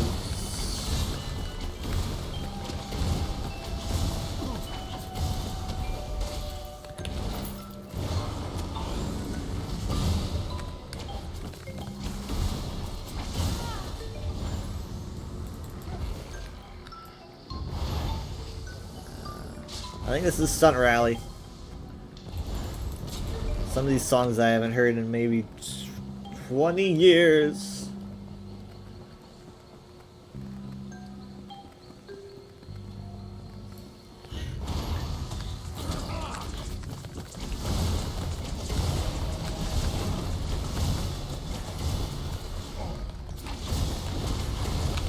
There we go.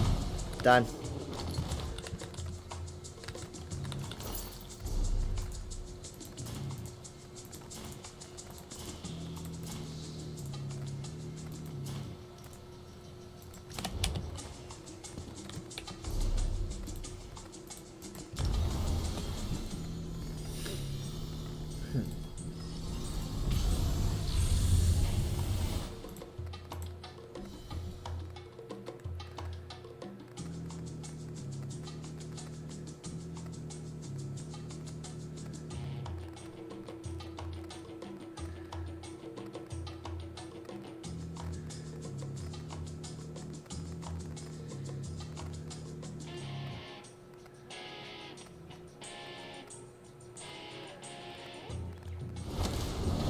All right.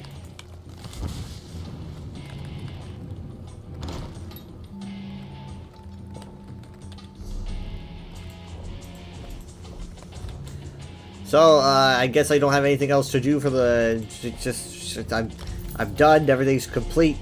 I guess this is the time when I raid. I'm kidding.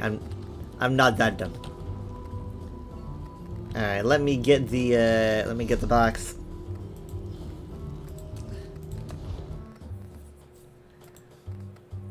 I really wish I shaved, but whatever. I think the lighting's probably good. I'm gonna be exhausted with scissors. Ugh.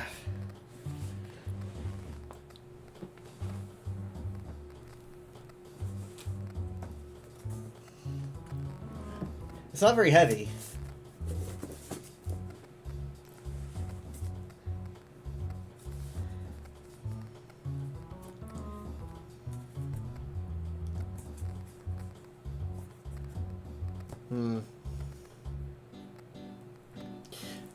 Give me a moment. Let me see.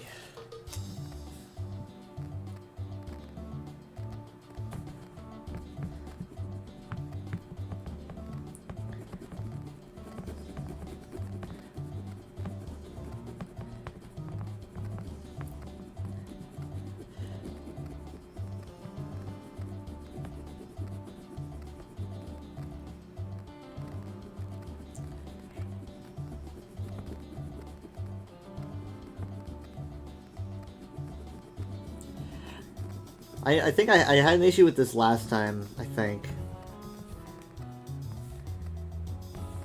So I'm just gonna go ahead and make sure that I don't have this issue again. It's a naive issue.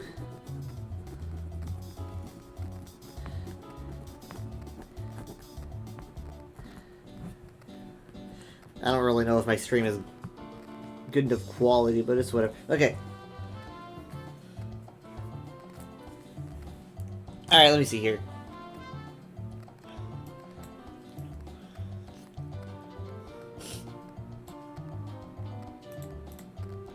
Some Lego Island 2 music here.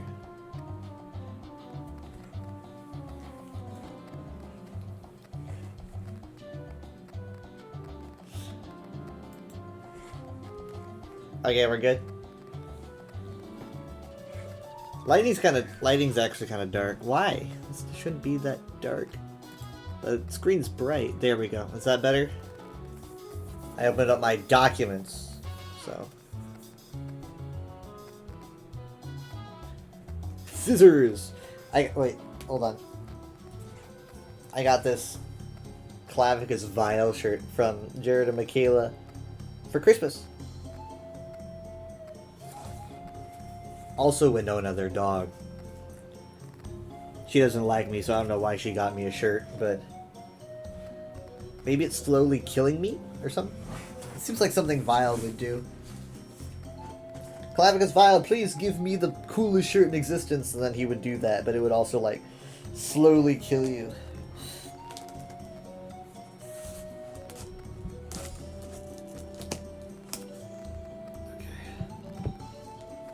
So, Crimus Vile? Crimus Vile. So, yes, by the way, I do have a weather plushie. I don't know if I've ever shown off my weather plushie. I got it from my friend Droxy Arts Creations. It's very, very soft. Very soft fluff. You would not even believe.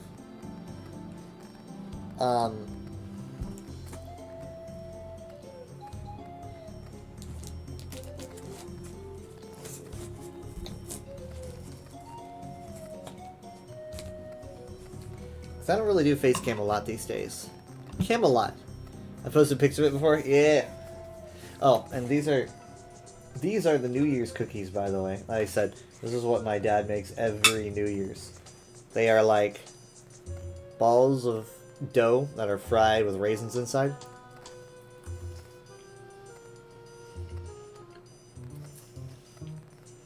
Very good. But I highly recommend having a drink with them because they are very dry.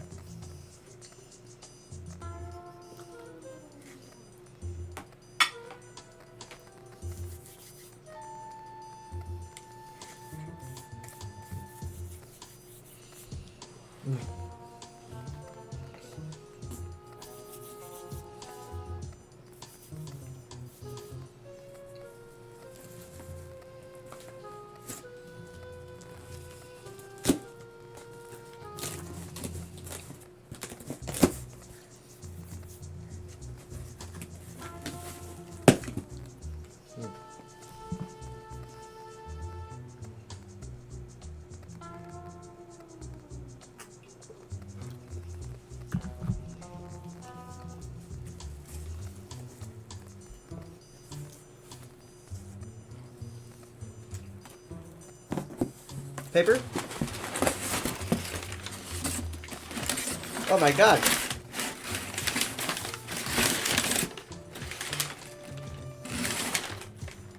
It's like paper entrails or something. What the heck? This is like a clown joke where you just continuously pull the handkerchiefs out.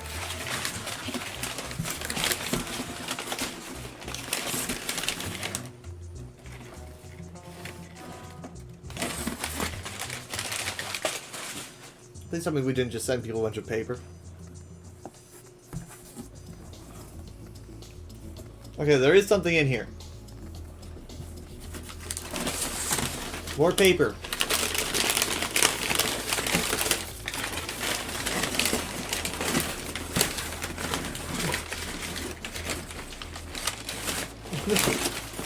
Oh my god. Okay. That aside.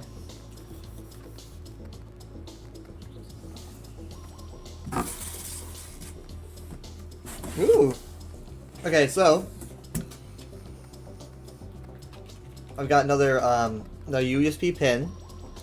This one is blue. This is for the 30 years. More paper. And on the back of it, I do have the red version of this one.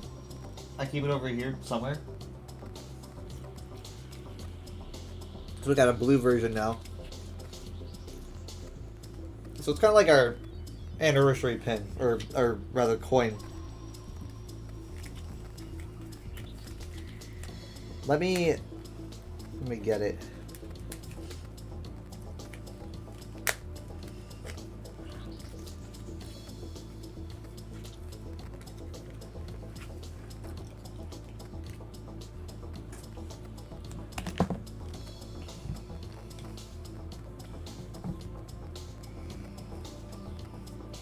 Give me a second. I knew something was missing.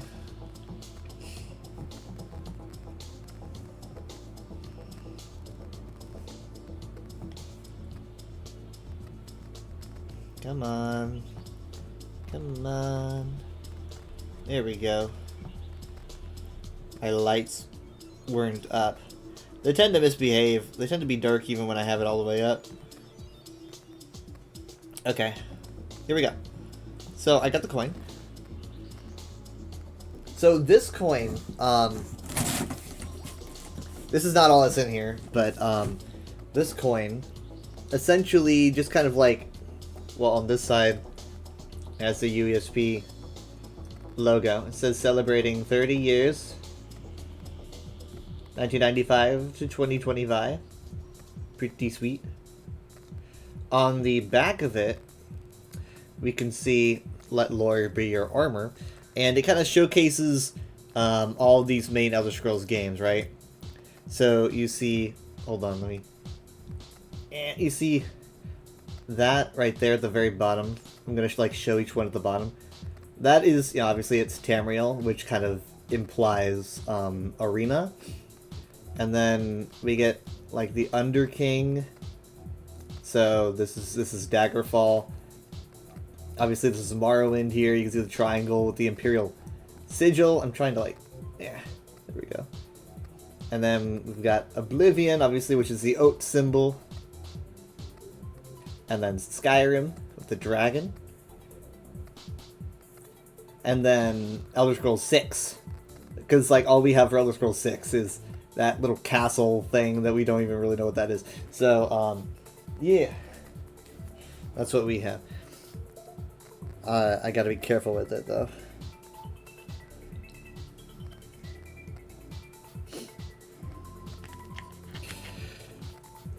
So let me put this back. Be very, very gentle with it. I don't think my red one says anniversary on it, though. I don't know, because it wasn't the anniversary last time I got it, so I don't remember what the red one says on it. But it has the symbols. They're pretty similar. Alright, so I knew that was in here. Let's see what else do we got. We have like a folder of some kind.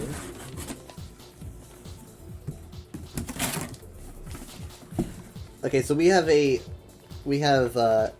bunch of stickers, like so many stickers. This looks like it has like the Aedra on it, you know? I think this might be the same artwork I have on my blanket. I'm not sure. And it says the UESP over here. I think this is the same art I have on my blanket, but like as stickers. Let me see. This right here. Yes, this is like my cozy gamer blanket. I've got it like upside down. But you can kind of make it out, especially like with the Lorcan one. You can see the rib cage and the heart. Yeah, that one's on here.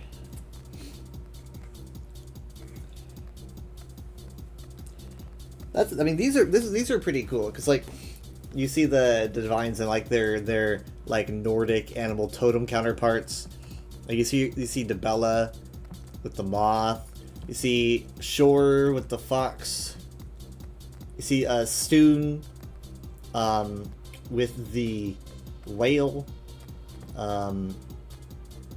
Where's here you go, Junal right there. Julianos with the owl.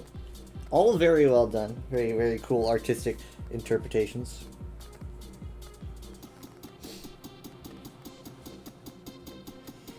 So I've got two of those.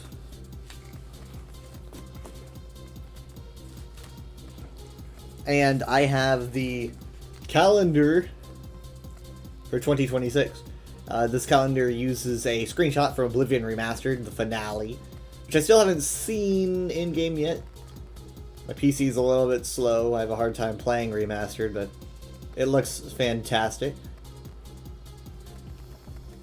So we're going to do the thing that I just have to do. I'm going to look up my birth month and see if the picture, like, correlates with me at all. So let's see.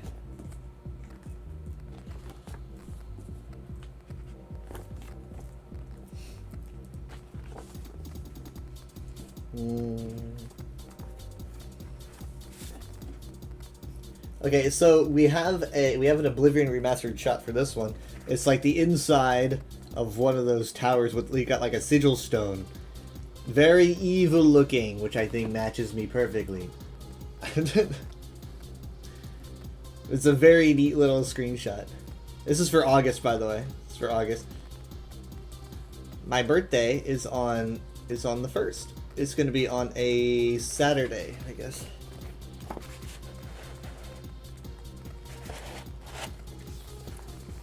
We got a fancy calendar.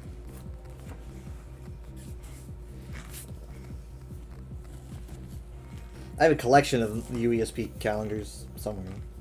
Alright, so then we got a folder of, I'm gonna guess artwork, because I think I saw the UESP advertise some artwork.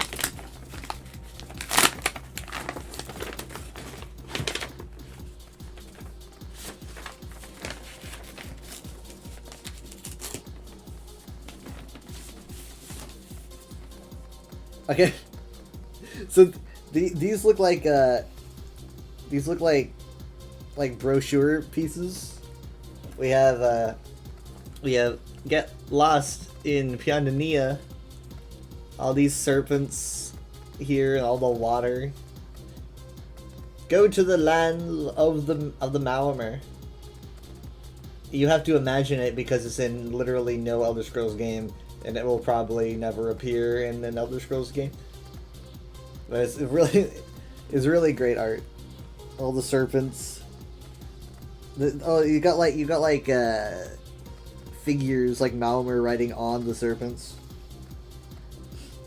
Like pieces of ships. It's kind of lingering about. And then this is interesting. And then this one. Fall in love with Thras. This is the home of the Slode, right? So got like, I mean, this is pretty cool looking though. It like goes underwater with all like the coral and everything. The people of Tamriel did not fall in love with Thras. They actually all formed the biggest navy like of all time to take it down. So they did not fall in love with Thras at all. It's a very creative interpretation. Very interesting looking. So many like floating islands, they're like the floaters. Like airships going around. Gives me like Voya Nui, Mari Nui vibes. And then here we have Escape to the Ash Pit. This is Malakas's realm. This is like where orcs go when they die. This is where they want to go. I don't really know why. It seems very hostile. You got like ash everywhere, and like it doesn't seem very nice. But so it looks like they've got like a huge like spine going around and around and around till it like leads to like a huge like glowing portal thing. Got like skeletons and swords on the bottom. Hold on, wait. It says something at the bottom here. It says here, it says there's like a disclaimer. By entering the Ash Pit, you will forfeit all rights to rest, mercy, or medical attention. Malakas followers are not responsible for any honor-based mutilation, asphyxiation by ash, impalement, or spontaneous combustion. Death is considered a rite of passage and will not be reimbursed. Thank you for your cooperation. That seems perfectly rational. That seems reasonable. Like I said, good place. Good place. But always read the fine print. Especially when it comes to Realms of Oblivion. Alright, so lastly, we have... Hold on. So So beautiful you'll go blind. Moon Shadow. This is Azura's realm, right? Which is described as being insanely beautiful. Like, I would love to go here in ESO. Moon Shadow. Honestly, I think it would be, I think it could probably be a, I think that could make a great DLC. I never really thought about how cool Moon Shadow would be. Like, the name sounds incredibly marketable. the aesthetic is pretty good. Obviously, I don't think we've ever actually seen Moon Shadow, but the way it's described is pretty much this.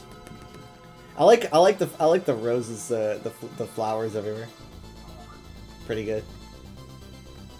Do we have an artist, like, there's a name here, but I can't.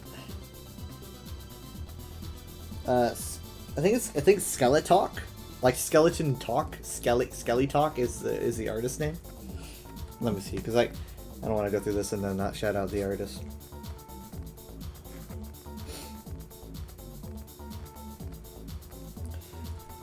Yeah, that's how I'm seeing it. It's like SKELE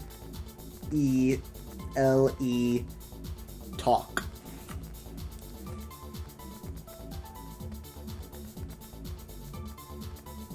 I like how it has the moons. It's also very cool.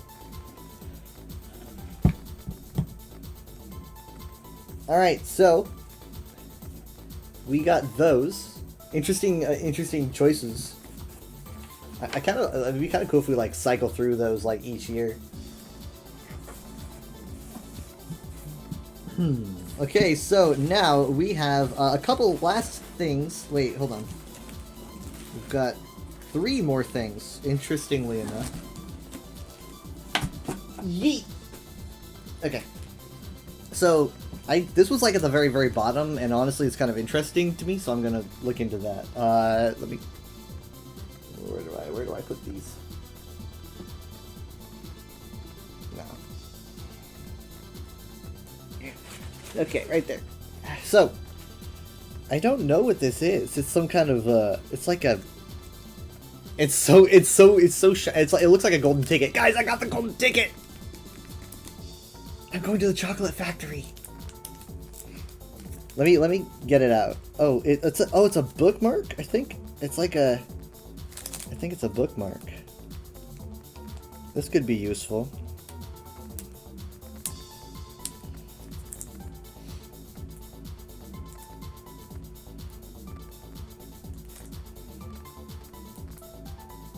Come on. Mogum! Oh, that just completely unwrapped. Like, okay, that's not going back in there. This thing's... Alright, yeah, check this out. Look, it's got like Daedric on it. It's got dragon written on it. Yeah, it's got like dragon counterparts. It's funny. There's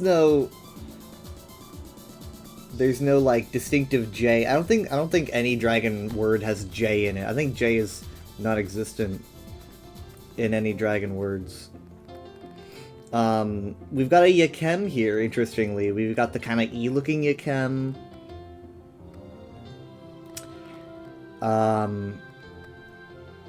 Obviously we've got Azea, because you gotta have those. We've got specific sounds for Dova that are like only in Dova. Like these double A's. I'm learning stuff here, actually. It's like UR. They've got a specific symbol. They've got a symbol for Yeah, this is good for like translation. I mean, this is it's like a bookmark. So like if you're ever reading a book that requires you to translate, then here. I used to do a lot of Daedric translations, like for the UESP. It's so shiny you can see my monitor. You can see my ring light right there. You can see yourselves. You can see, that's you. That's what you look like. That's what you look like to me. I know I'm getting my fingerprints on it. The fortune cookies are kind of greasy, but a little cleaner should help. It's so insanely reflective. You've been a camera this whole time. Yeah, I've been a camera this whole time. Well, I appreciate you being canon with me.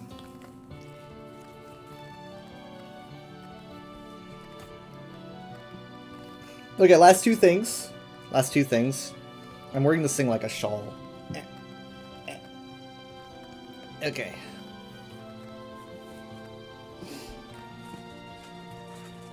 We have... I don't know what this is. Actually. I'm gonna like get it out of here before I really look at it.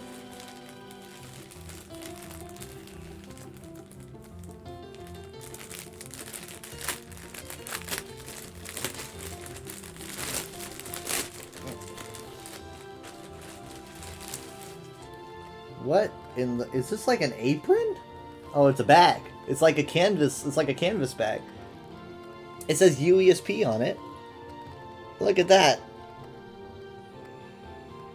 It says, let lore be your armor on it. Right there, the on the top left, it says let under, it's kind of like, hold on. Let me, like, point things out. Also, you got the Tribunal here. It's kind of giving me, like, retro Morrowind vibes, but also, like, Oblivion, you know? So, like, let lore be your armor. Like that. But it's kind of, yeah, it's kind of giving me, like, you see the Morrowind-y vibes by, like, the curves and the spikes, but also you see, like, various symbols here, like Meridia. Meridia's there. Yeah, this is just chock full of references here. You got, like, Thieves Guild stuff. This might be, I don't really know what the, I forget, like, is that, like, the Eye of Shalador, maybe?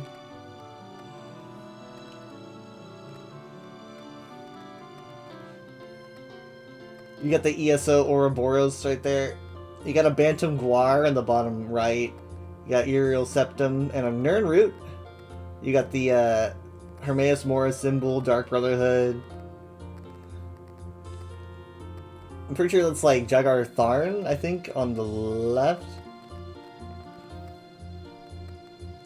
More Nirnroot. Obviously, like, white gold is right there, but... Is that like a little magical Alfiq? Is that what I'm seeing? Like in the bottom, in the corner here? Is that like a little magical Alfiq using tail magic?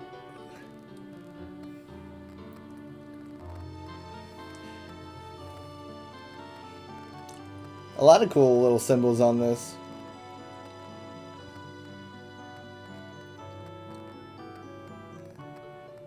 You got Tiber Septum on the right side, you know. So it feels like Ysmir and all that. I'm exhausted holding this up. Yeah, very cool. A very neat little bag. I should be carrying, like, I should carry my things in it next time I go to, like, the... If they have another ESO dinner.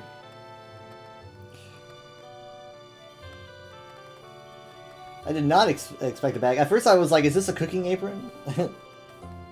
Is this for like the ESO, or the Elder Scrolls cookbook? Okay. One more item.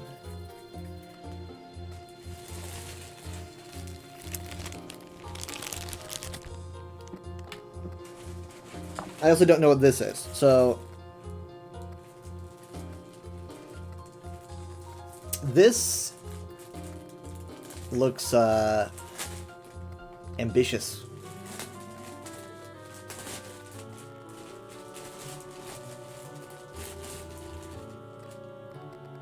Okay. It's cloth. Is it another bag, I wonder? certainly made of cloth. I want to make sure everything's like not tipping over here. Okay. Alright. Is it a shirt? Oh god, please be a shirt. I think it's a shirt. God, I love shirts. Oh my god, I think it is. Oh shit, it's a shirt! It's a shirt. Oh my god, look at the design that's on this. Look at all the constellations it's got. It's got all the star signs. It's got Nirn and Secunda and Master and like all the Adric planets. Look at that. That is incredible. You see the serpent in the background? No, don't mug me for the shirt. Is this, I think they got my size, right? I mean, because like, I'm pretty sure I have to put in my size before I even signed up for these. That way they can give me this. It looks like it's my size, right?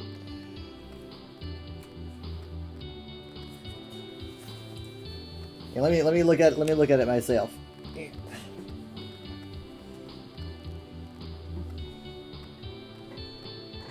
Well, yeah, it's like the Lord and all those. The Mage.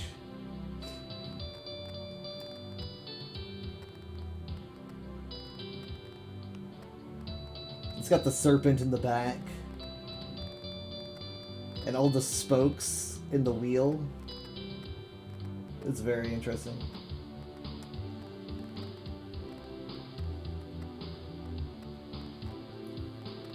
I'm guessing the spheres or the serpent is either supposed to be the serpent constellation or Sodicol being like the the Ourbis as a whole. Either way, it's very well balanced. I mean, look at that. I gotta see if it's my size. Hold on.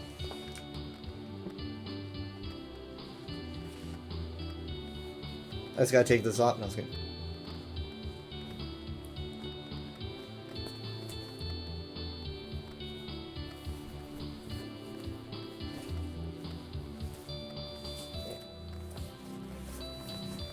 Oh wow, it smells good.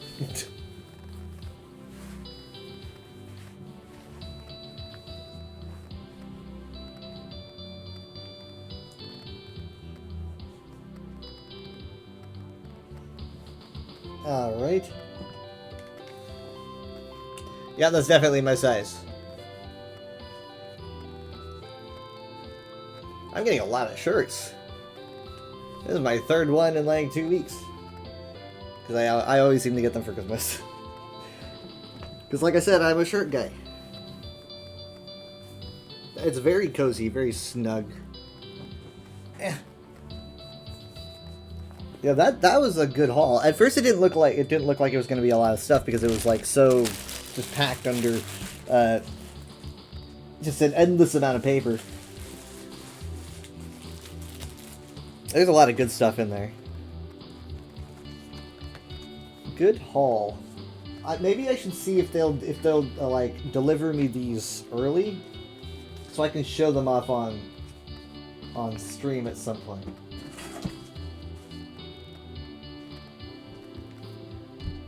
Because as it is, you know, already like they're probably already working on the next batch. But yeah, if you you know, sign up for the UESP Patreon stuff, you can get good things. I mean, like, it does depend on, you do need to make sure that you clarify what tier you're going for. Because different tiers have different things, right? I used to just get mine free because I was working for the UESP anyway, but I decided to start paying because when I started streaming like once every like, you know, every other week, I decided that just I probably shouldn't be getting things for free. But yeah, let me get ready to raid. Think I switch 4. watching the stream. I'll be back tomorrow at like 11:30 or so to kick off the weekend. Schedule is probably going to be the same as usual. I'll be doing the UESP stream as well. I don't know what I'll be doing there, though. Come on. My scroll wheel, I swear to God.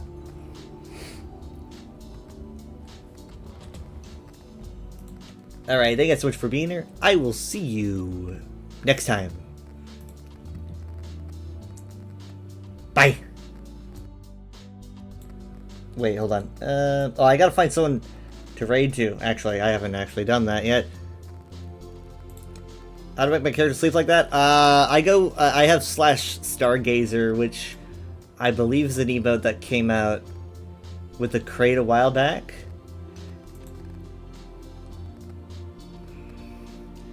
I don't remember which one Stargazer came in.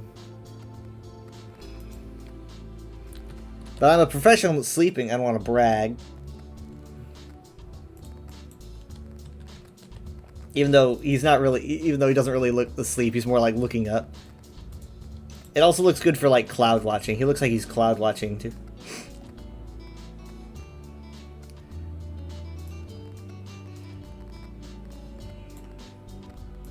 All right, let's see. Let's go to.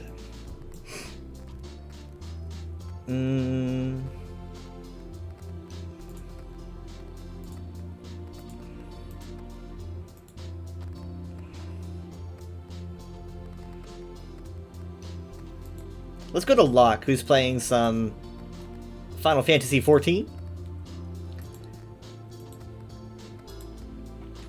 Thank you guys so much for being here. It is appreciated.